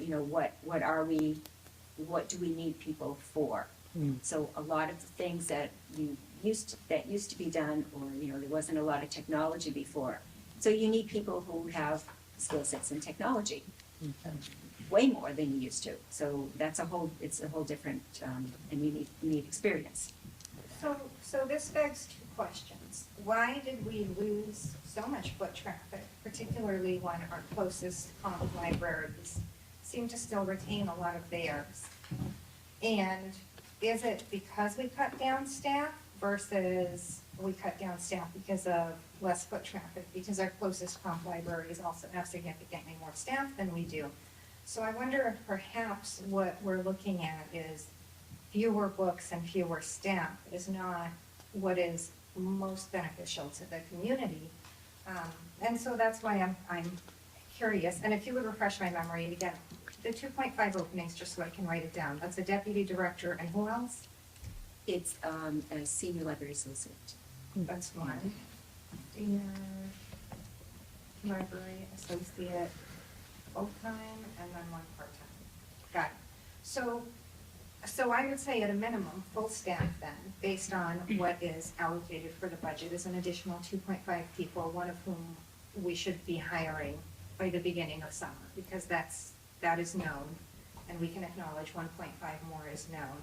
I have to review how I ended up with 4 openings based on comparing the budget information and the various posting information, because what I had down was associate director, children's resource assistant, which is actually explicitly stated in the budget, a full-time associate and a part-time associate. So that children's one seems to be the wild card. But we're still, 2.5 brings us to full staff. If we can get them by December, We've talked about that because we always hear that there's not enough people to get the work done.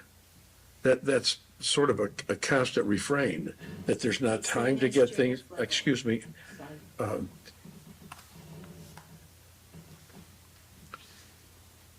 That refrain that says, we don't have enough people, I don't have time to do that, we are unable to do that, would seem to me, we talked about this even in doing something more dramatic earlier, but then that's why this is on here, to get the resources so that that's not what it is, that we don't hear that all the time, even in the reports. And I know that the Board of Trustees has asked the director to do things occasionally, but the director said she didn't have time to get that done.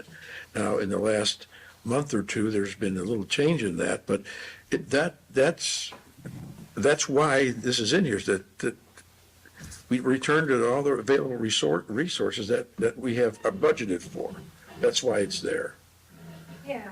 And so based on the budget, money was requested for positions, money was approved for positions. So everybody acknowledges there are openings that we would like to see filled, all of us. I assume because you guys requested the funds, the town approved the funds, so we can all collectively agree. More staff would be better, it would be less overtime, it would be nicer for the patrons. Win-win by December 31st of 2024, perhaps? Again, it's just, as long as we're talking about what was already budgeted and not what's gonna need Right. Well, further right. authorization, because Yeah. that's an unrealistic timeline. Yeah, it's a If very we have short one. to- Yeah. If anyone has to go back to town meeting or like FinCom and then town meeting to request additional Just funds. That's right, you are an excellent resource on this. Okay, so let's say full staff is an additional 2.5, at least one of whom is a librarian, bonus points for 2. Because there are librarians, certified librarians looking for work, so wouldn't it be awesome if we could get one? They could have all been their children's librarian, we don't know, that's for Gina to figure out, but, so we can either ask for 2 certified librarians or 1, we know we're getting 1. And that gets us.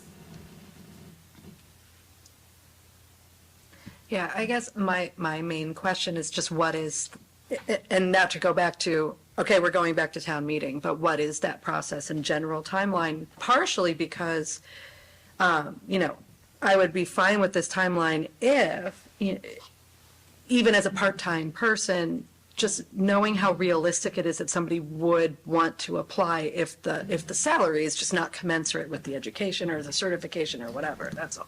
I agree That's with why, that, Erica. if we need more, I just want to make sure that we start the process of what we have to do in order to get more, in order to not have this set up as, here's the goal, but because, the salary isn't as high or we just can't offer as much right now, the worst thing is to say contingent on funding, like, as, Oh, yeah, no, I'm I hear you. Yeah. That's why I'm trying that's to why it's push just- this question, because Yeah. I just still don't know what we're me leaning either, into. totally out of ignorance, and that's why, I just want to make sure that it's I guess realistic. we have to put down based Yeah. on funding, Yeah, that's all. because that might just be something then we all are working And on if we over can't- the next We year. can't get the funding, we can't have it happen.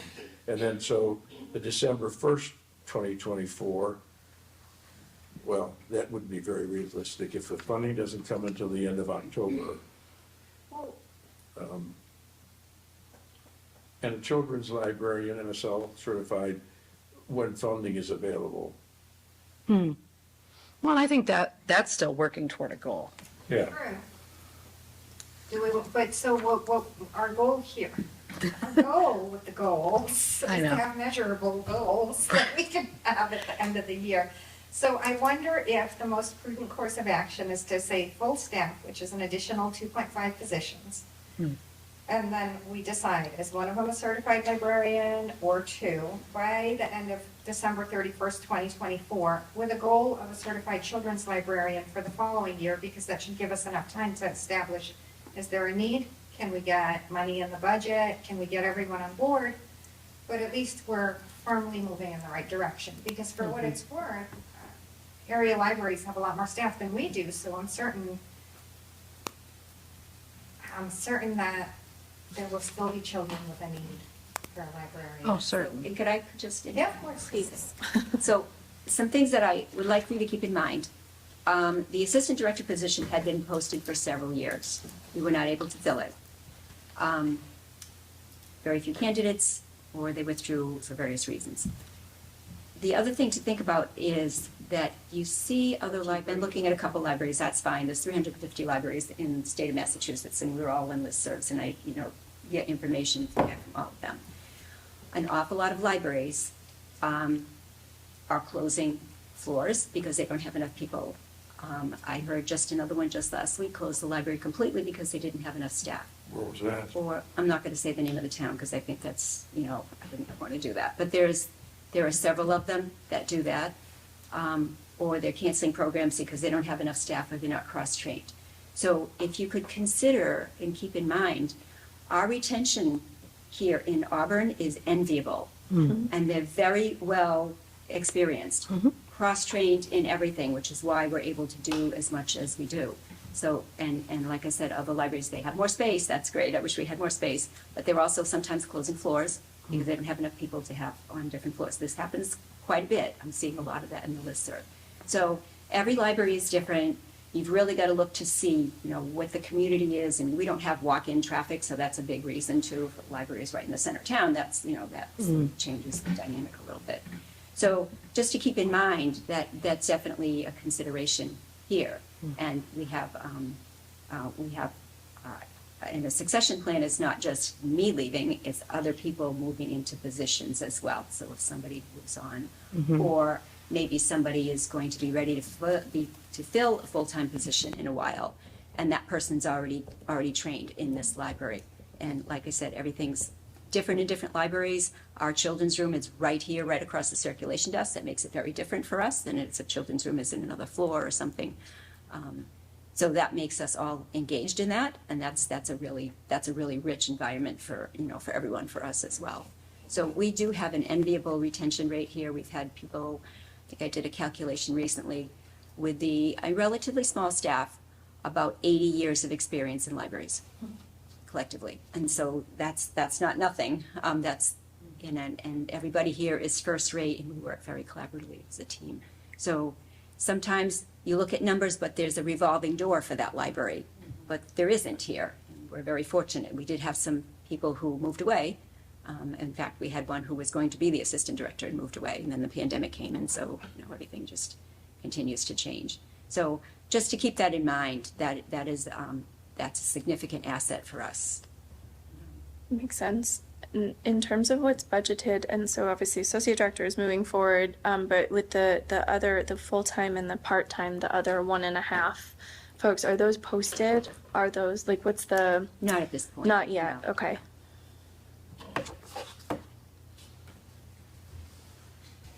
To get one through at a time. Yeah, no, that's fair. And in a fact, we big had just process. filled Alyssa. I think I posted that a month or so ago. Alyssa is full-time, so she's, yeah. We also have to follow union guidelines. We can't just say, well, we like you and this is okay, but you don't have this, but that's okay. Because the union, the CBA says certain things, and we have to make sure we adhere to those. So sometimes we can make a little bit of adjustment. In the case of Alyssa, we hired her as an entry-level library associate instead of a senior associate, and it's worked out great. So now she has an opportunity at some point after a year or so to, move into a senior associate. So it's all pretty well choreographed. We, like I said, we have a great staff here, and our retention rate is enviable. We don't have a revolving door, So and that's a big deal. if you post for library associate seeking a certified librarian, that should be fine because they'll have all the certifications, right? Well, that's something I discussed with Ed, so I'm not sure what you.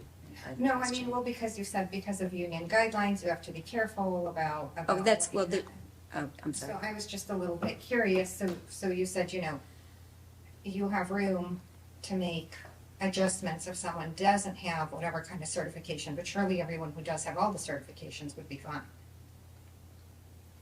Well, the union certifications are different from the administrative ones in bylaw employees. So it depends on the position. So the title matters and has certain criteria Correct. for the Levels. titles. So like librarian, senior librarian, part-time librarian, all of those will have very specific duties and responsibilities that might also bring specific types of certifications, And depending on all of in that. reading over the union contract, I'm not sure that I was able to find that. So I'm just trying to make sure that, I left my copy at home. I know right where. I know, right? We can compare. All right, so 2.5, full staffing, 2.5 people. At least one of whom is a certified librarian, or at least two of whom is a certified librarian. If we could go for the certified librarians, all the better. They bring all that education and experience, especially public library experience.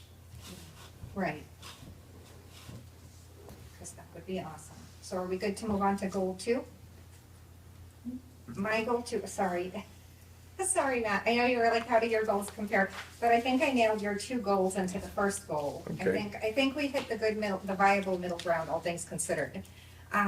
Number 2, I have creative volunteer program for seniors, including but not limited to the senior tax write-off participants, as well as teens. And while in the past, when we have spoken about volunteer programs at the library, about could the library possibly find, or could the library benefit from volunteers? I'm gonna put this in a different direction. This is a direction where the volunteer opportunity at the library will benefit the citizens of Auburn.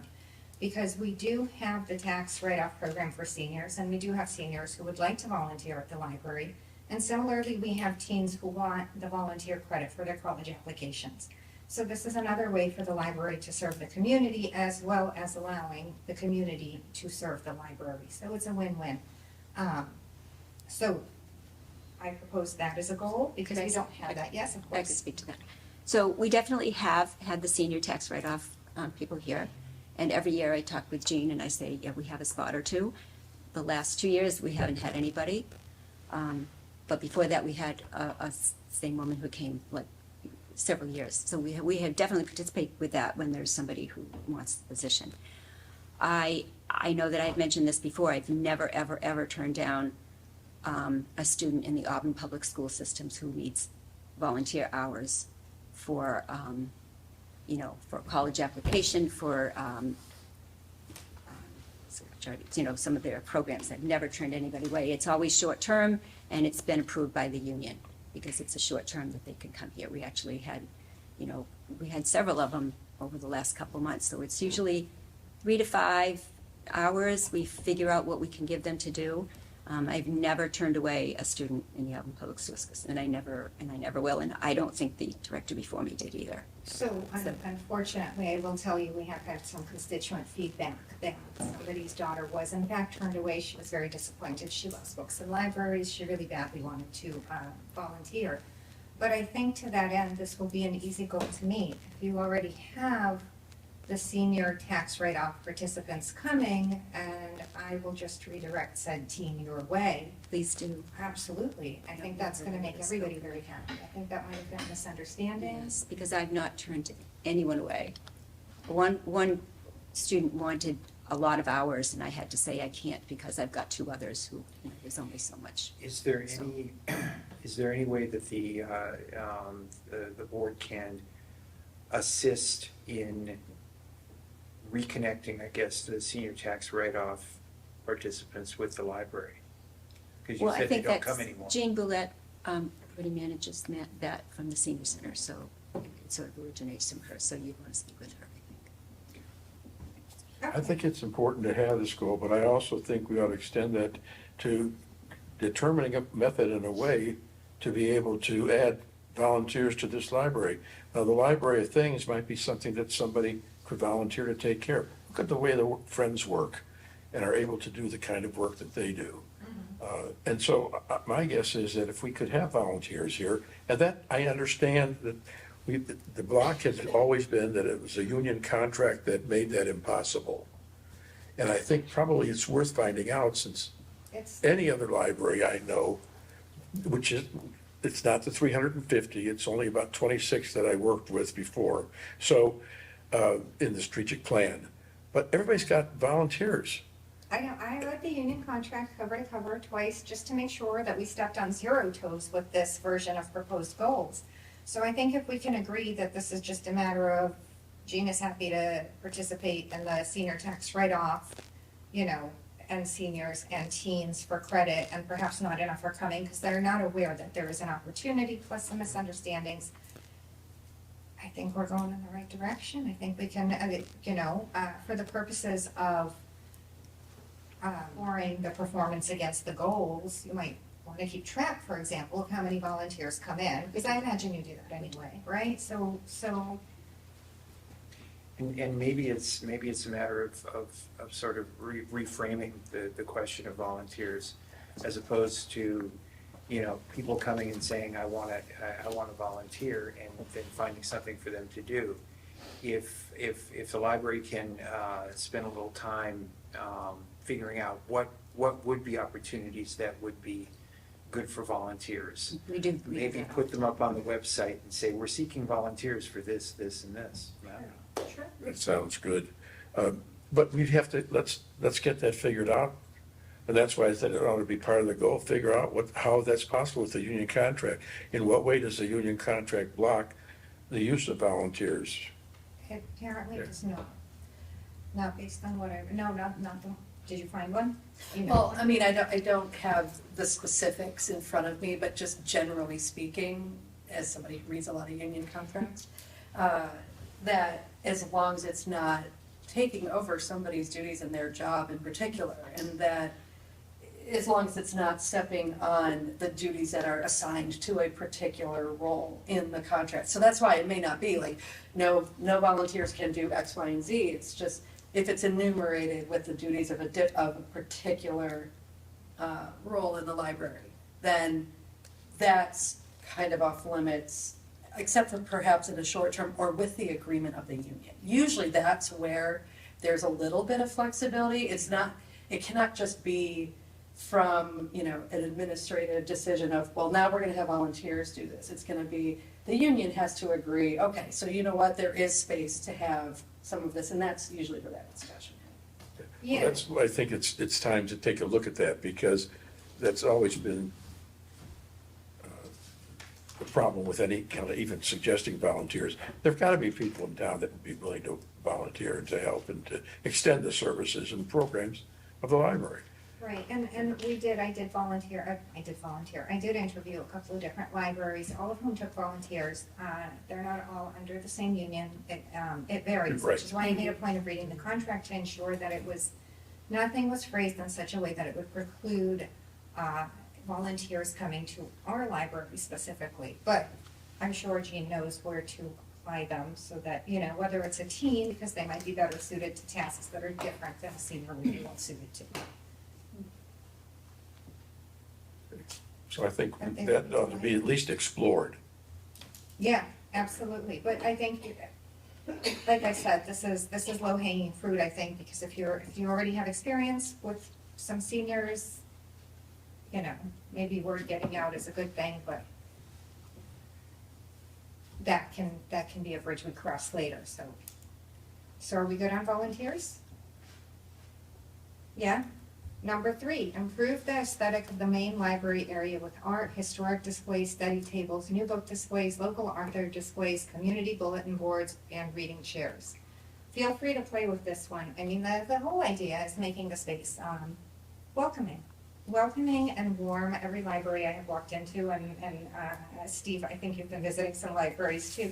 There's art, whether it is somebody's art project in the kids' room or like art with the oil painting and the fancy frame, or a historical Sturbridge, historical Melbury, something that makes patrons feel curious, good, home and cozy.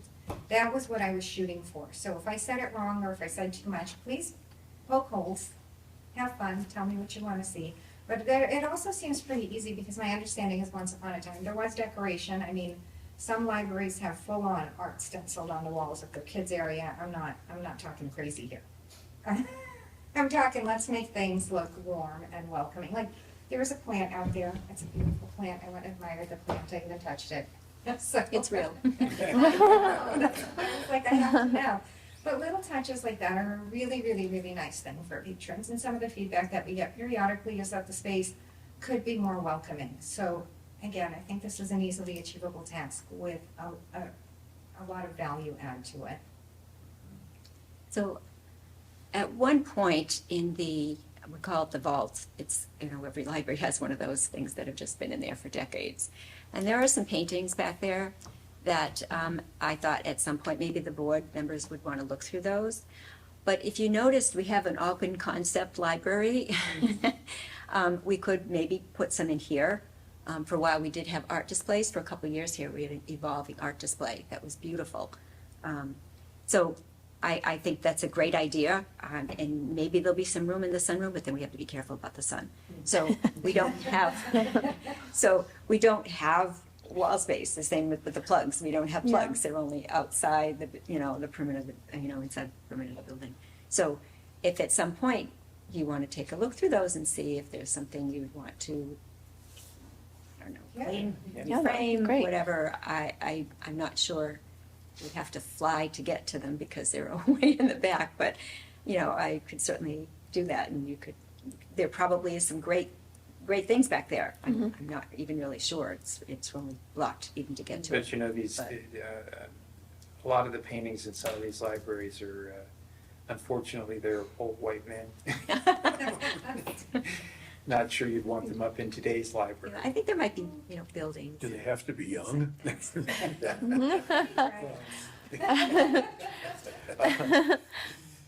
There are easels that can, Yeah. hold artwork, so. I guess a question on this, and it ties to something that's been nagging at me, and I think we had raised it, Vera, you had raised a question to, on an email chain, just asking about, so allusions have been made to what I'm not sure is this trust that I think is still in the control of the library board of trustees. It's the Norma Card Trust.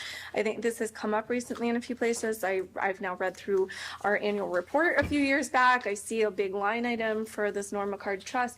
It has not once been raised to me or introduced to me. So as the newest member, I'm hoping we can get a little bit of oral history on that trust and what the status of it Okay, I is. can give you that on the Norma card, but on the other little trusts that are there, we spend away a lot of our money on the sign up front and on the expansion in the library with a lot of the trusts that we used to have. So what we have now is limited. There are very few of them. I can't find my little sheet on that.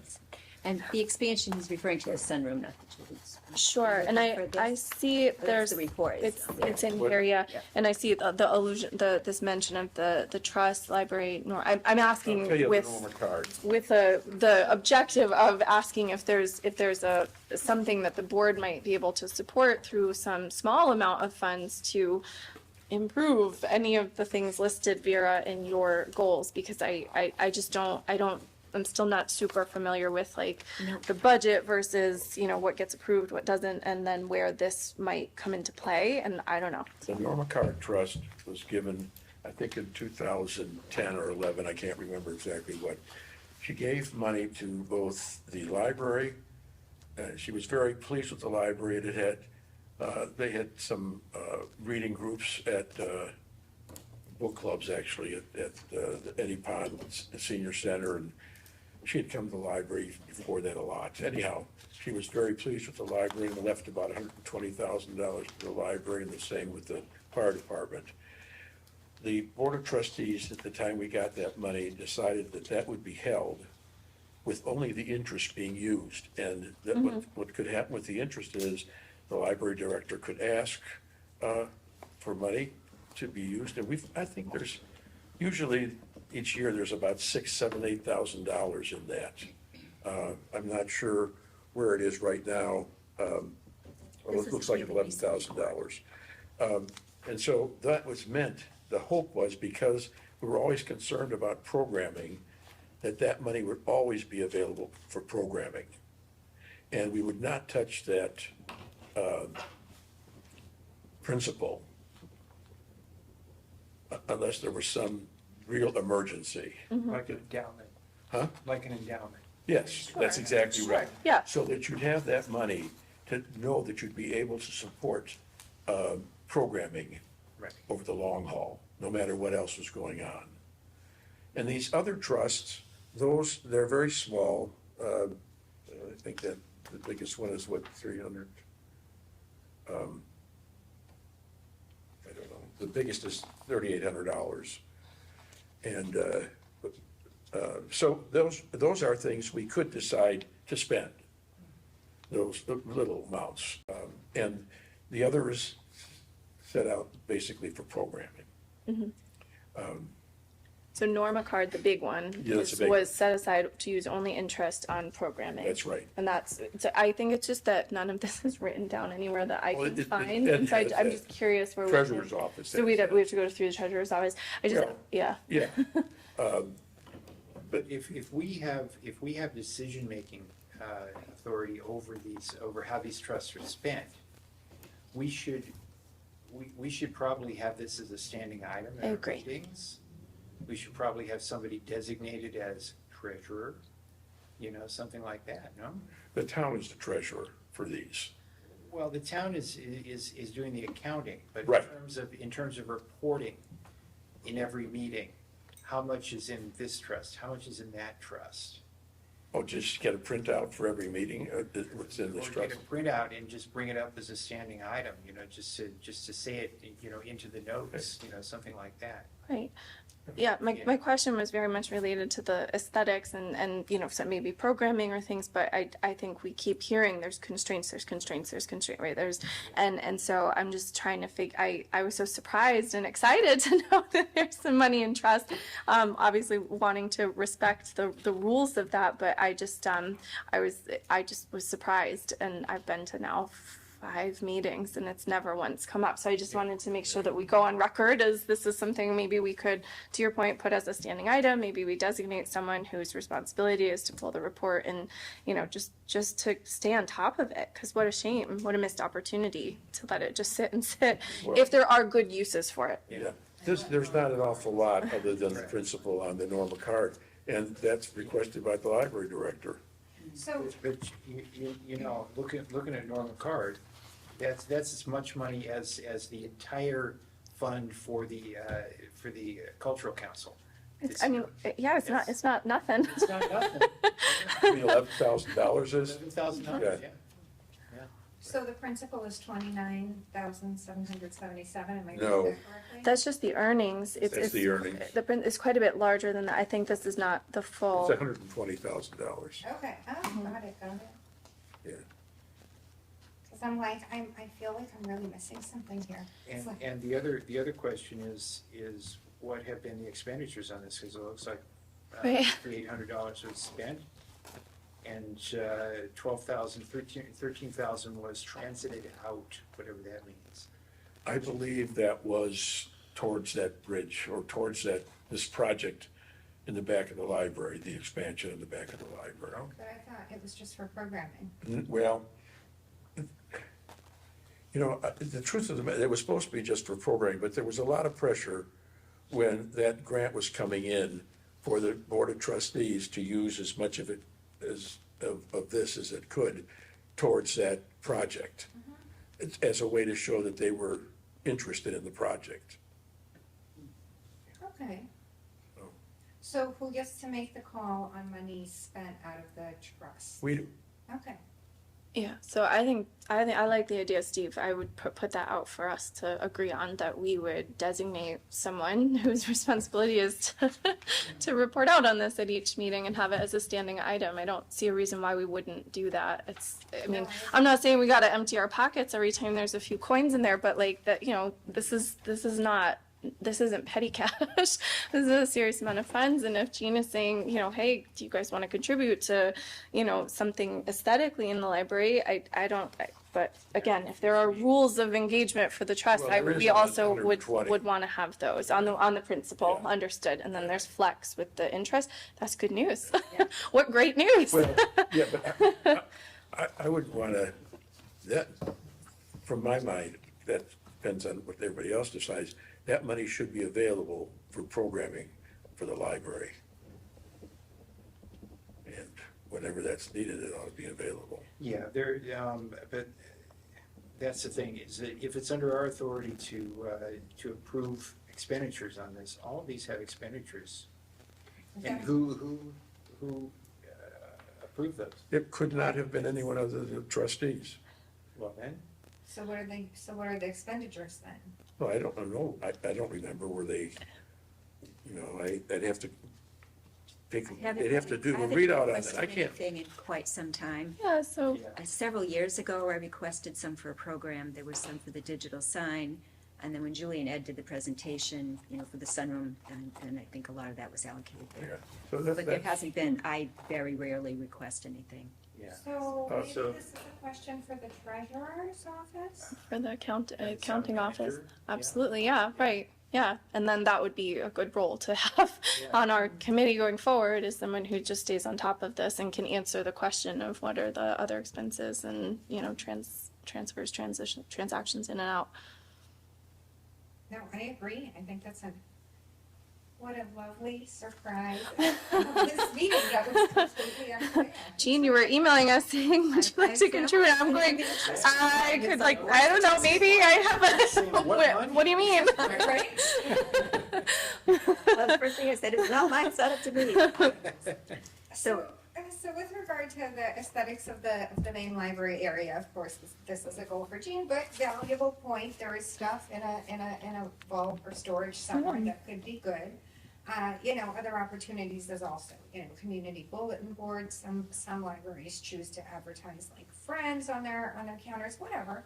There are a lot of things, so there might already be resources that we don't need to spend money on, and then maybe there are resources we want to spend money on, and there's also local author displays, or I know we have local artists, they might want to, I don't know, in some way correspond. I think there are a lot of options here. So how do you guys feel about this? Are we good? Are we good to accept this one as is? Yeah, I think it's broad enough and kind of Number 4. wherever we can I'm sorry, Can I support. just say one thing, just Yeah. because I'm so sorry, I think I omitted when I was reading my report about the contributions from the Friends. Did I mention those? I did not, I'm sorry. The Friends do, as I said, work really hard. They've contributed about $4,000 toward programs and some, some of the decorations and so forth, so. We value That's, yes, they're doing, so they do, and then when they put out a promotion, I'll put, contributions from the Friends, as same way I do with the Cultural Council. So I think I missed that. And also that they're having a fundraiser this Sunday. They're having a tea. That's a fundraiser. Nice. I will be there, either working or drinking tea, I'm not sure, but I did pay my $20. So I neglected to say that because it was under the other page, so just wanted to make sure I got that in there. Great. When is the fundraiser? I'm sorry, When is the fundraiser? Sunday. I had a squirrel moment, but there was tea, so I was curious. Okay, so number 4, it's all gonna come full circle now. Number 4, establish a well-rounded periodical section for adult publications of interest to the community, similar to the Sturbridge Library. Because size-wise, I believe you guys are pretty similar. This has been a thing of mine because when I do my Meet the Bot member, I'll touch on my affinity for periodicals in a library, but I think particularly now with the economy being what it is and with the price of periodicals skyrocketing, making them less accessible to the general public, I think it's an opportunity for the library to step up and fill a need, especially if there's a budget which says we have to spend money on things, because, well, hey, the price on those is not getting lower. But I think it's something that people really enjoy, and it's obviously a different thing than having online magazines. It's very tactile. You see one, you grab it. Sturbridge happens to have a particularly successful model because theirs is physically located near their checkout desk, so it tends to draw attention. But where it goes geographically, I'm not concerned. I think what we used to have was slim pickings, as it were. And I think because perhaps there was a misunderstanding on the part of the library that there wasn't interest. But it seems if there is a robust option, So although there is talk about putting it into the sunroom, I'm disinclined to wait that long.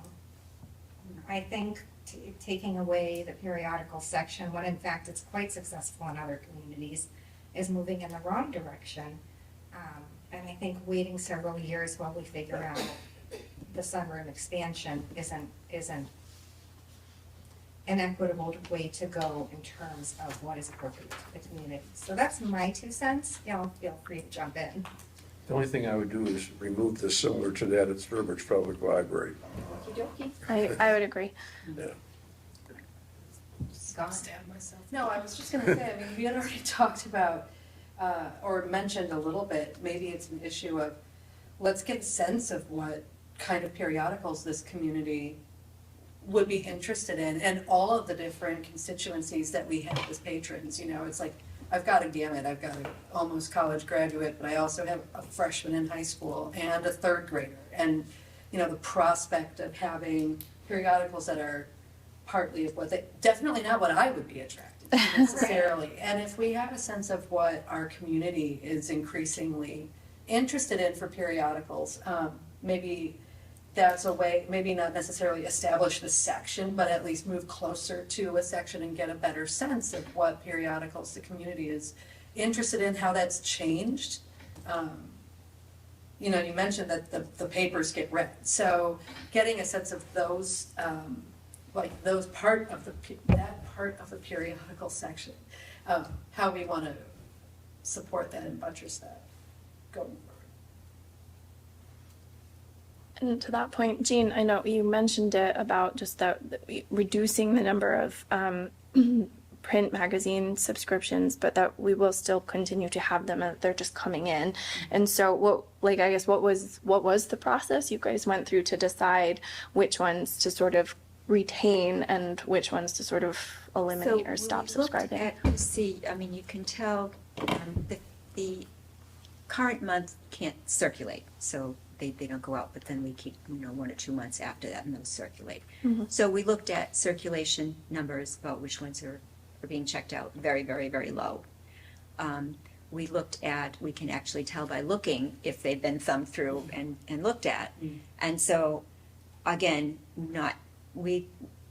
by just that visual, we could see which ones were looked at. And so we tried to create a balance of that, business ones, cooking ones, gardening ones, those. So we narrowed down for now. It's not intended, we're just going to see how this goes. Certainly we could put something out here by the magazine holders, which ones would you like to see? Some of them, a lot of them go out of print or they merge, or they go to, quarterly instead of weekly, and there's all different kinds of things that happen with that.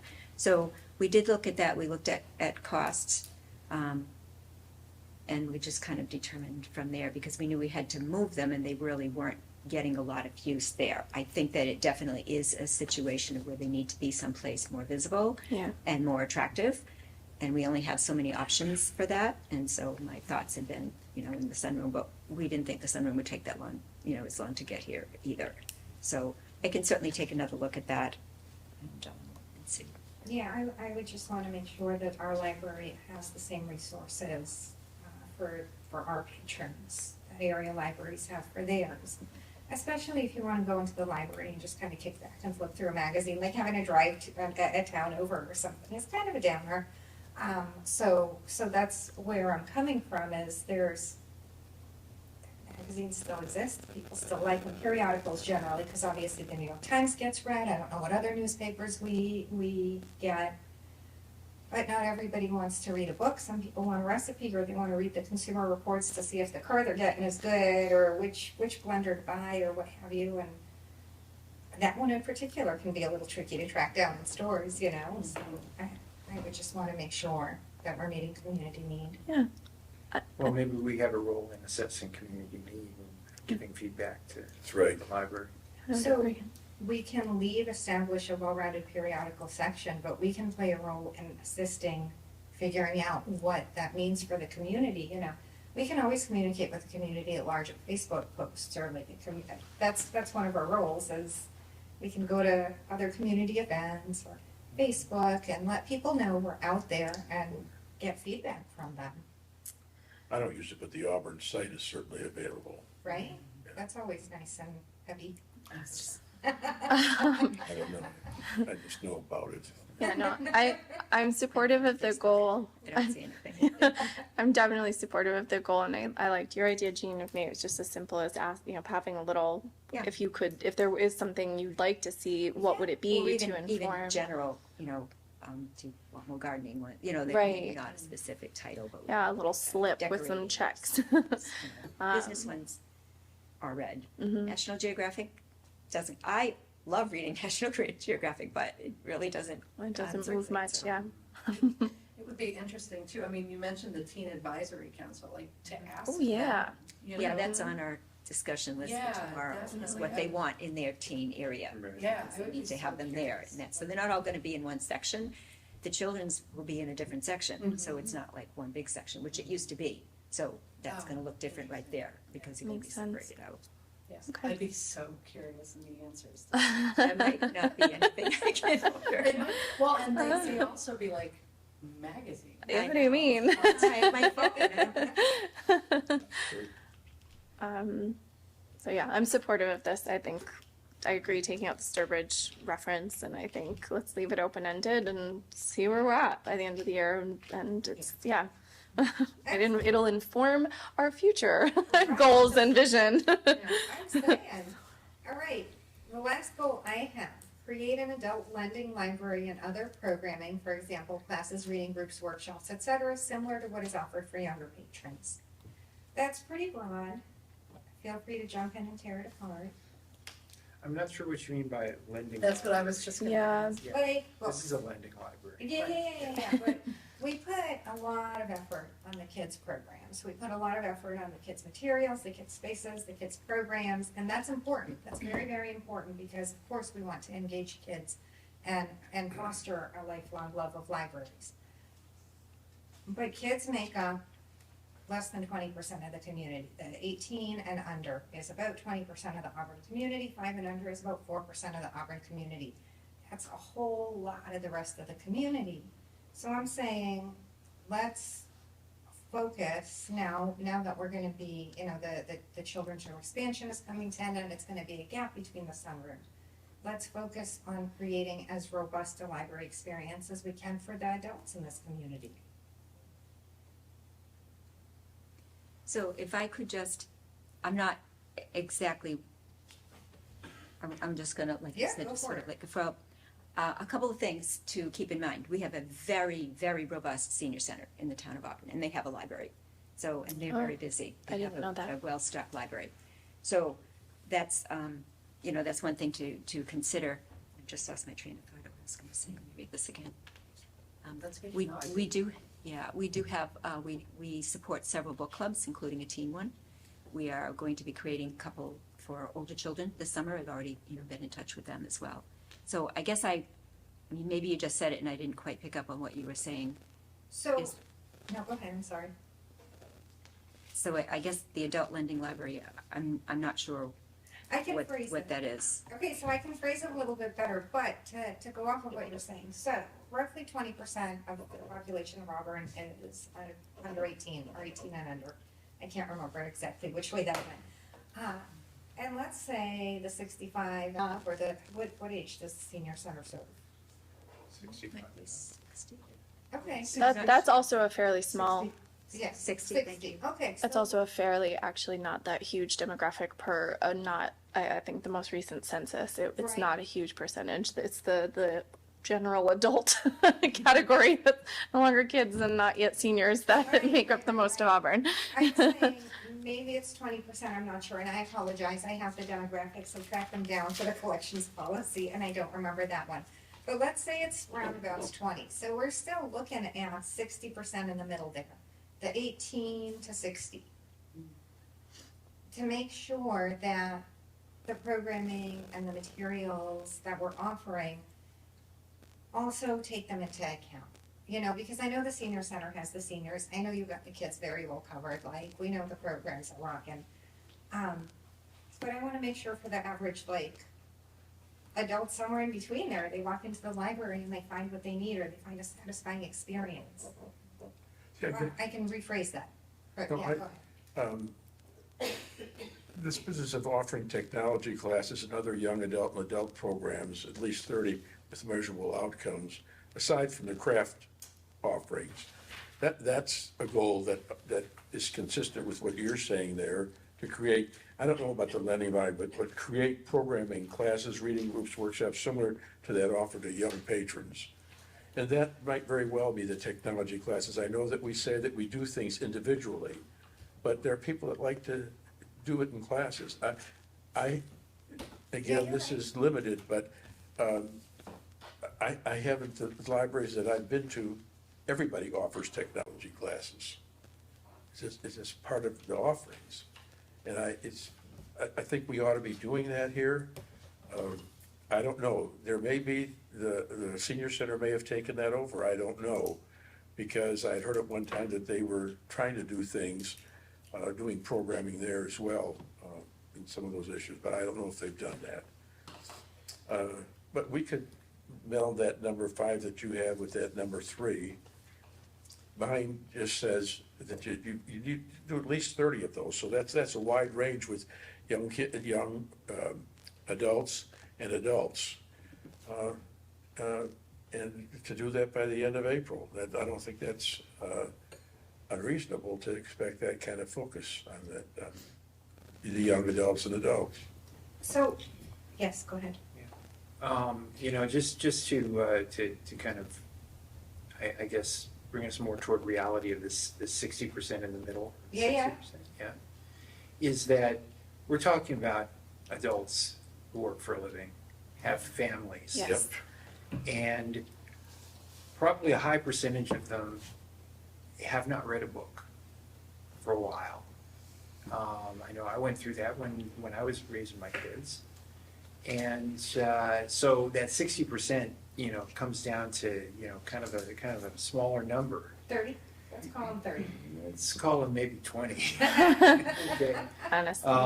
And those are people, probably professional people whose kids are grown or doing other things, that kind of thing. We have to get a real handle on that demographic, because they're the ones that would be the target for these kinds of adult activities, I would think, right? Yes.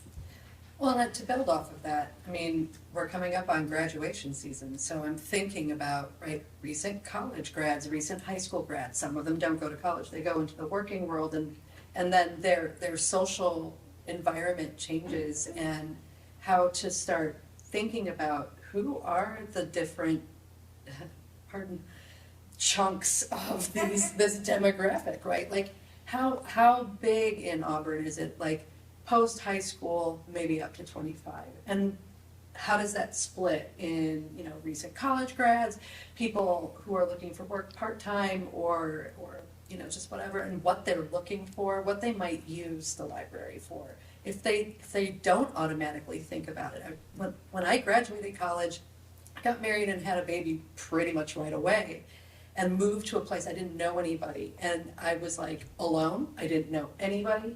We were in my husband's area he grew up in, and my mom was like, have you thought about taking your kid to the library? I was like, he's 3 months old, he can't read. She's like, yeah, but you can. There are people there. Yeah. And you'll find other people who are doing the same thing, desperately looking for somebody to talk to that they don't live with. And so, how many are those people? How many are people who fit in a moment that they're not at work or not at home or whatever, that are maybe middle age or a little older, a little younger, right? Like, just getting a sense of who that middle is and what sorts of things. Is it technology classes they're looking for, or is it something else? Is it just, a bunch of 40-year-olds who want to play D&D? I am so down for adult D&D. Yeah. Right, yeah. And I say that as like my 15-year-old has discovered D&D, and like the parents have all been like, I hear D&D, I used to play them. Right, but I don't know, and I don't know that we know that necessarily either. Yeah. I would just add to that too, straying from classes, although I like it. I mean, I think the quantifiable classes might be a little hard, right? Because I don't know how many resources we can pull in or come up with, for example, to meet the goal of 30. But that aside, where was I going? Oh, yes. So for the adult population, it could be anything like I go on the website, right? And there's a thing about like the new kids books and the new little kids books and the new bigger kids books. But it could be here are the new books for adults we have. We've had that on for a couple of years. I ended up on a version of your site that was just kind of screwy because you're in transition and my typing Okay, was because bad. we've had Wellberry on there in a couple Right. of different rows of them with 20 each. Yeah, We do or- every week, so we update that. So we do have that. Okay, that's awesome. Or like bestseller display, or like figuring out what adults want. Do we want an adult D&D class? You know what I mean? Do we know how to use the tech because we're Gen X and we grew up with it, but but we need like other parents to talk to. Or weirdly, like a play on, and I only hear this from my students, but like book talk, like TikTok but books, and you know how that plays into like here's not to say we want to turn the library website into a new platform because I'm not saying that, but I am saying like how do we engage some people who come in, don't maybe get to spend a ton of time here, but still might foster connections here, but I'm saying that having no clue. I think that's the yes. Go ahead. No, that really gets at trying to make the place a hub for the community. But you know, with the little access that there is to this room, there's not very much that you can do. And that is a problem. So I guess part of the question is how to rephrase this question, because obviously I cried out towards the end there. How to rephrase this question to capture the focus of kind of creating more of a draw or meeting a need for that group in the middle. That's not seniors served by the senior center or kids served by like the kids and teen stuff that are looking for something, whether it's adults to talk to or books to read or magazines or I don't know. I think we could just say create adult programming, you know, classes, reading groups, workshops, etc. You know. But and I guess. Without the lending money. Yeah. Well, yeah, I mean, is the library meeting their needs? Do we have a lot of people coming in between grabbing books? Do they read? Do they like to read? Do they read other stuff that we don't know about? I don't know. Well, Yeah. very much like the periodical point that we had, it's doing some of that identifying and getting a sense of how do we, gosh, I sound weird, it's time, but getting a sense of how do we get a sense of that? You know, is this necessarily surveys or is it something else where, you know, just figuring out and keeping an eye on, you know, all of these different sort of subgroups of that broad adult category. And that it's not so much about, it's moving toward creating this programming, but it feels like there's a step before we get to that. Okay. I don't know. Well, the stuff comes from the strategic plan people already in the community already said that. What is that? We had the survey was Right. huge, the response to that. All our focus groups were limited and some of the other interactions, but the surveys were pretty good. And it spoke to that. The trouble is, I find with the programming classes or programming, discussing, but there's nothing that's gonna help. Do we want 5 of those 10? Do you not care how many you have, or do you want to put some kind of a number in that? Because otherwise, you've got nothing to, so I do a program, it doesn't matter. So there's nothing that, So I think to that point, just looking at the actual language in the strategic plan is, you know, we say we want to offer high quality, diverse and informative programs, services and resources that interest community members of all ages. And then there's 3 points: deliver informational, entertaining programs that support literacy of all kinds, lifelong learning and community engagement.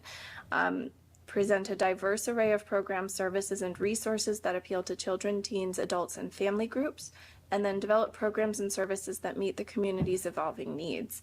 And I think to Steve's point, seeing the children's, and to yours in many ways, Erica, seeing the children's programming, and it's, I think the solar eclipse is a great example. That's not a children, that's a family, that's a whole family community, right, involvement sort of category. And I think we're sort of pigeonholing some of this, because I can say as a full-time working parent, there is very little to do in this town that's, free.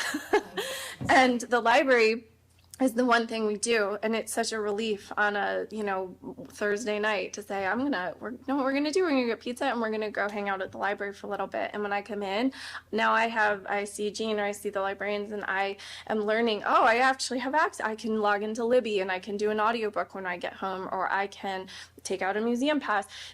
Those are all services and resources that, to me, that's all encompassing. It's not, that goal doesn't say to me it's just about classes for so.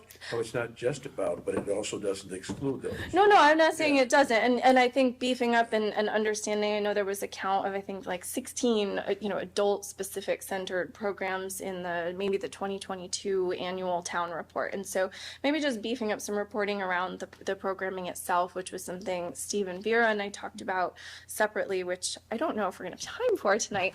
It's almost 9 o'clock. But just maybe we sit on that one a little bit to reframe it. Could I just add a couple of comments on programming?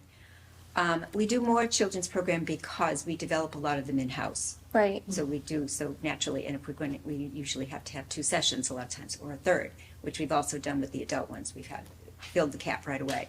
So a couple of the things that I've been looking into was, for instance, having a welcoming packet to give to people who move into town from the library. That's really nice. So That's great.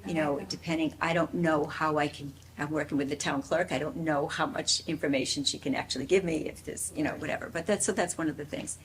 The other thing too is we are still rebounding from the pandemic, and we made a very concerted effort that first year back to get the children back in, because you get children in, you get parents, you get siblings. We see more and more grandparents bringing their children to the programs. We see more and more dads, lots more dads. So that's where we have, good connections with those people there. And when we do have adult programs, which when I have a deputy director, that's one of the areas I'm going to look at is, to have more of them. It is a very limited space that we have as well. So it's definitely on our radar. I definitely want to reach out to the community as opposed to waiting for them to come here. And I think a welcoming packet from, here's your library, here's what we do, here's our newsletter, which we haven't had a chance to, there's a lot of things I haven't had a chance to keep up with, because I do need that full-time administrative position to help me.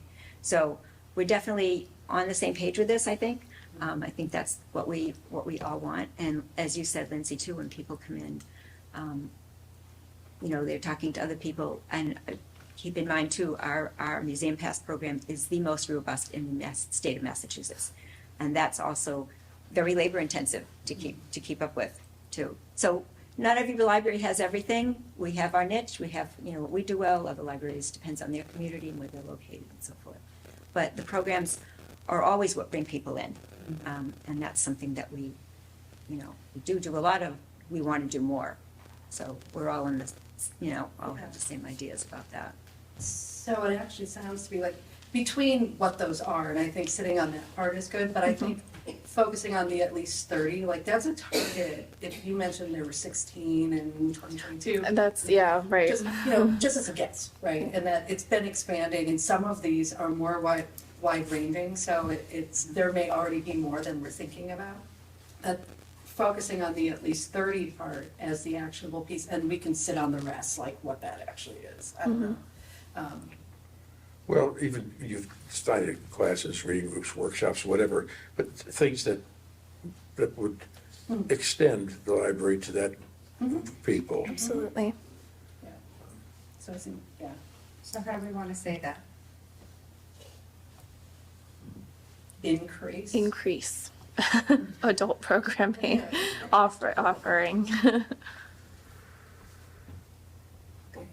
To your point also, Lindsay, when we have adults are usually very interested in the children's program. I'll tell it. We have butterflies, they have there's a butterfly Sure. tent, they land on them, we do earthworms. You know, so they're very interested in what we're doing, and they're listening to the story, they are observing. So it becomes sort of a family thing. And our teens sometimes come to our adult programs. You can't have a whole program with 2 teens coming, but they have been coming to some of the adult programs too, so. So with regard to family appeal and everything, that is valuable, and the kids' programming is valuable, but I want to make sure that we're not leaving behind adults with Yeah. children, adults with grown children, or adults with teenagers who just don't want to talk to them. So- You know, Steve, even what you said earlier, I had no idea that the cultural council would offer that. We did have small music performances here in the library earlier. Yeah. And those were fairly well attended. I'm not going to say great, 25, maybe 30 people. But there wasn't the history, and it started around 2010 or somewhere in there. So Yeah. if the cultural council has access to some people who actually are performers, and this space could be available, or the other place to go, we could always go to the Packagug Community Center. Yeah, yeah. I mean, And, that's- and we act as, there's some cultural, events that come to us for money that say, well, I'd like to come and do something, but I don't have a venue. And so we sometimes act as liaisons between, we've done it with Packagug Center and that kind of thing, but I didn't know about the library. The library is a recipient of Cultural Council grants as well, Right. so, yeah. So question for the group. Do we want to vote on the goals now? Do we want to kind of tweak them a little bit more and vote on them in the next meeting? I think so, and then that way, Tweak. yeah, Yeah. tweak and or refine, Yes. and then and then we can vote when we have full membership. Okay. I would add, at least think about this monthly director's report and what it ought to include in it. Yeah. Because that is a way to at least keep getting information that's beyond some of the other information that we get. And our next meeting is on the 29th. We reorganize, but we can have a regular meeting. There's no reason you Yeah. can't. Absolutely. It takes, instead of coming back for another meeting. So we would finalize this. Is that, okay. What do you want us to do with this? Do you want us to try to write up any of this at all in any kind of a way, or? I think on points 1 through 4, we kind of came to agreement. I think point 5 is the sticking point, and I would just ask everybody to read over the process for the scoring, because again, the purpose of the goals is in order to have things that we're gonna evaluate, because we're all moving towards the same goal. Yeah. So we do definitely want to have this tool in place by May 29th, because Yeah. it just seems like a sensible thing to do. We do still have on our agenda a lot of things that we're not gonna do because it's getting late. Oh, it's way too late. Yeah. As well as the strategic plan tactics subcommittee report, and I leave that to you guys. If you wanna roll with it, you can. If you wanna table it, you put in work, but you're not. I know, Steve. I trust both of you to. Very good, Steve. Steve's handing it off, signing off. Because I like you all, but I feel like we're about to fall asleep in our stacks of paper Yeah. here. so- Yeah. So, It's okay, I'll blame you, I don't put pages back. Yeah, no, I mean, I think that the teaser for it is that, right, we looked at the strategic plan, we looked at the goals, we looked at there's a lot that's been created now that needs response. And so trying to come to a way where I think a more balanced approach to how we're getting the feedback. I was also had noted, and something for discussion next time is looking at the annual report, which you obviously must have to put a lot of effort into. And how do we just kind of align and kind of merge purposes so that we're getting the qualitative and quantitative information we want reported on in the strategic plan at the cadence we want, but also not as a separate effort, right? I think it's, yeah, right. I think that that's really what we approached it as. And we did talk through the current strategic plan and thought about some maybe framing questions for the like, how do we understand and see progress against the goals? And so that's what this document is, and I'll share it with you, James, so you have a Yeah. copy, What is- and we can come back. How does to this compare to the strategic plan? It is one for one. It's just Okay. a question in response to each of the 15 points of the strategic, 3, 6, 9, 12, 15, 17 points of the strategic plan. And they're just really framing questions that we didn't exclusively think about as right now answer these questions, but also how are we framing for the next strategic plan? Because that's really the work that we're doing. And so starting to think about what are more constructive ways to like get the information, and then maybe that could inform a reporting process that we can work together on developing. So Coming to a meeting near you. coming to a meeting near you. So that was the idea. So for your perusal before the next meeting. Look at this. Right. It's something to react to start from. So yeah. I wanted This is to well done. say something about the children's room expansion, but there's a lot to say, so I'm going to hold that for the next meeting. I am extremely disappointed that we did not know this. And the reason I am so disappointed is, on January 24th, Ed got a 6-page notice about all the work that's going to be done on the children's room expansion. Right now, here and now, what's happening right now. We met January 31st. I have the meeting notes from that. We were not told one thing about the expansion. We weren't asked anything about it. And we did get updates after, but that is not the same. That expansion, I think probably the community, through its elected representatives, might have had some other ideas about how that might have been achieved without taking up so much of the space in the library that leaves very little room for sitting around. But we didn't get that chance. And so now we're sort of stuck with what we have. And that is, to me, really sad, because this would have been quite an opportunity to work with us. And that didn't happen. And I found it offensive when the only thing that we were asked for, what color should the carpet be? That was not an important part of the expansion that would have been really necessary for us. And I had to say that because it's just sad. I hope that nothing like that ever happens again. We're not going to have very many opportunities to make changes in the library. And I don't know how people feel about that, but it really doesn't matter. Some people like it, other people think differently about it. So I just felt I had to get that at least out of the way, because I know that there's nothing that we can do about it now. It's over.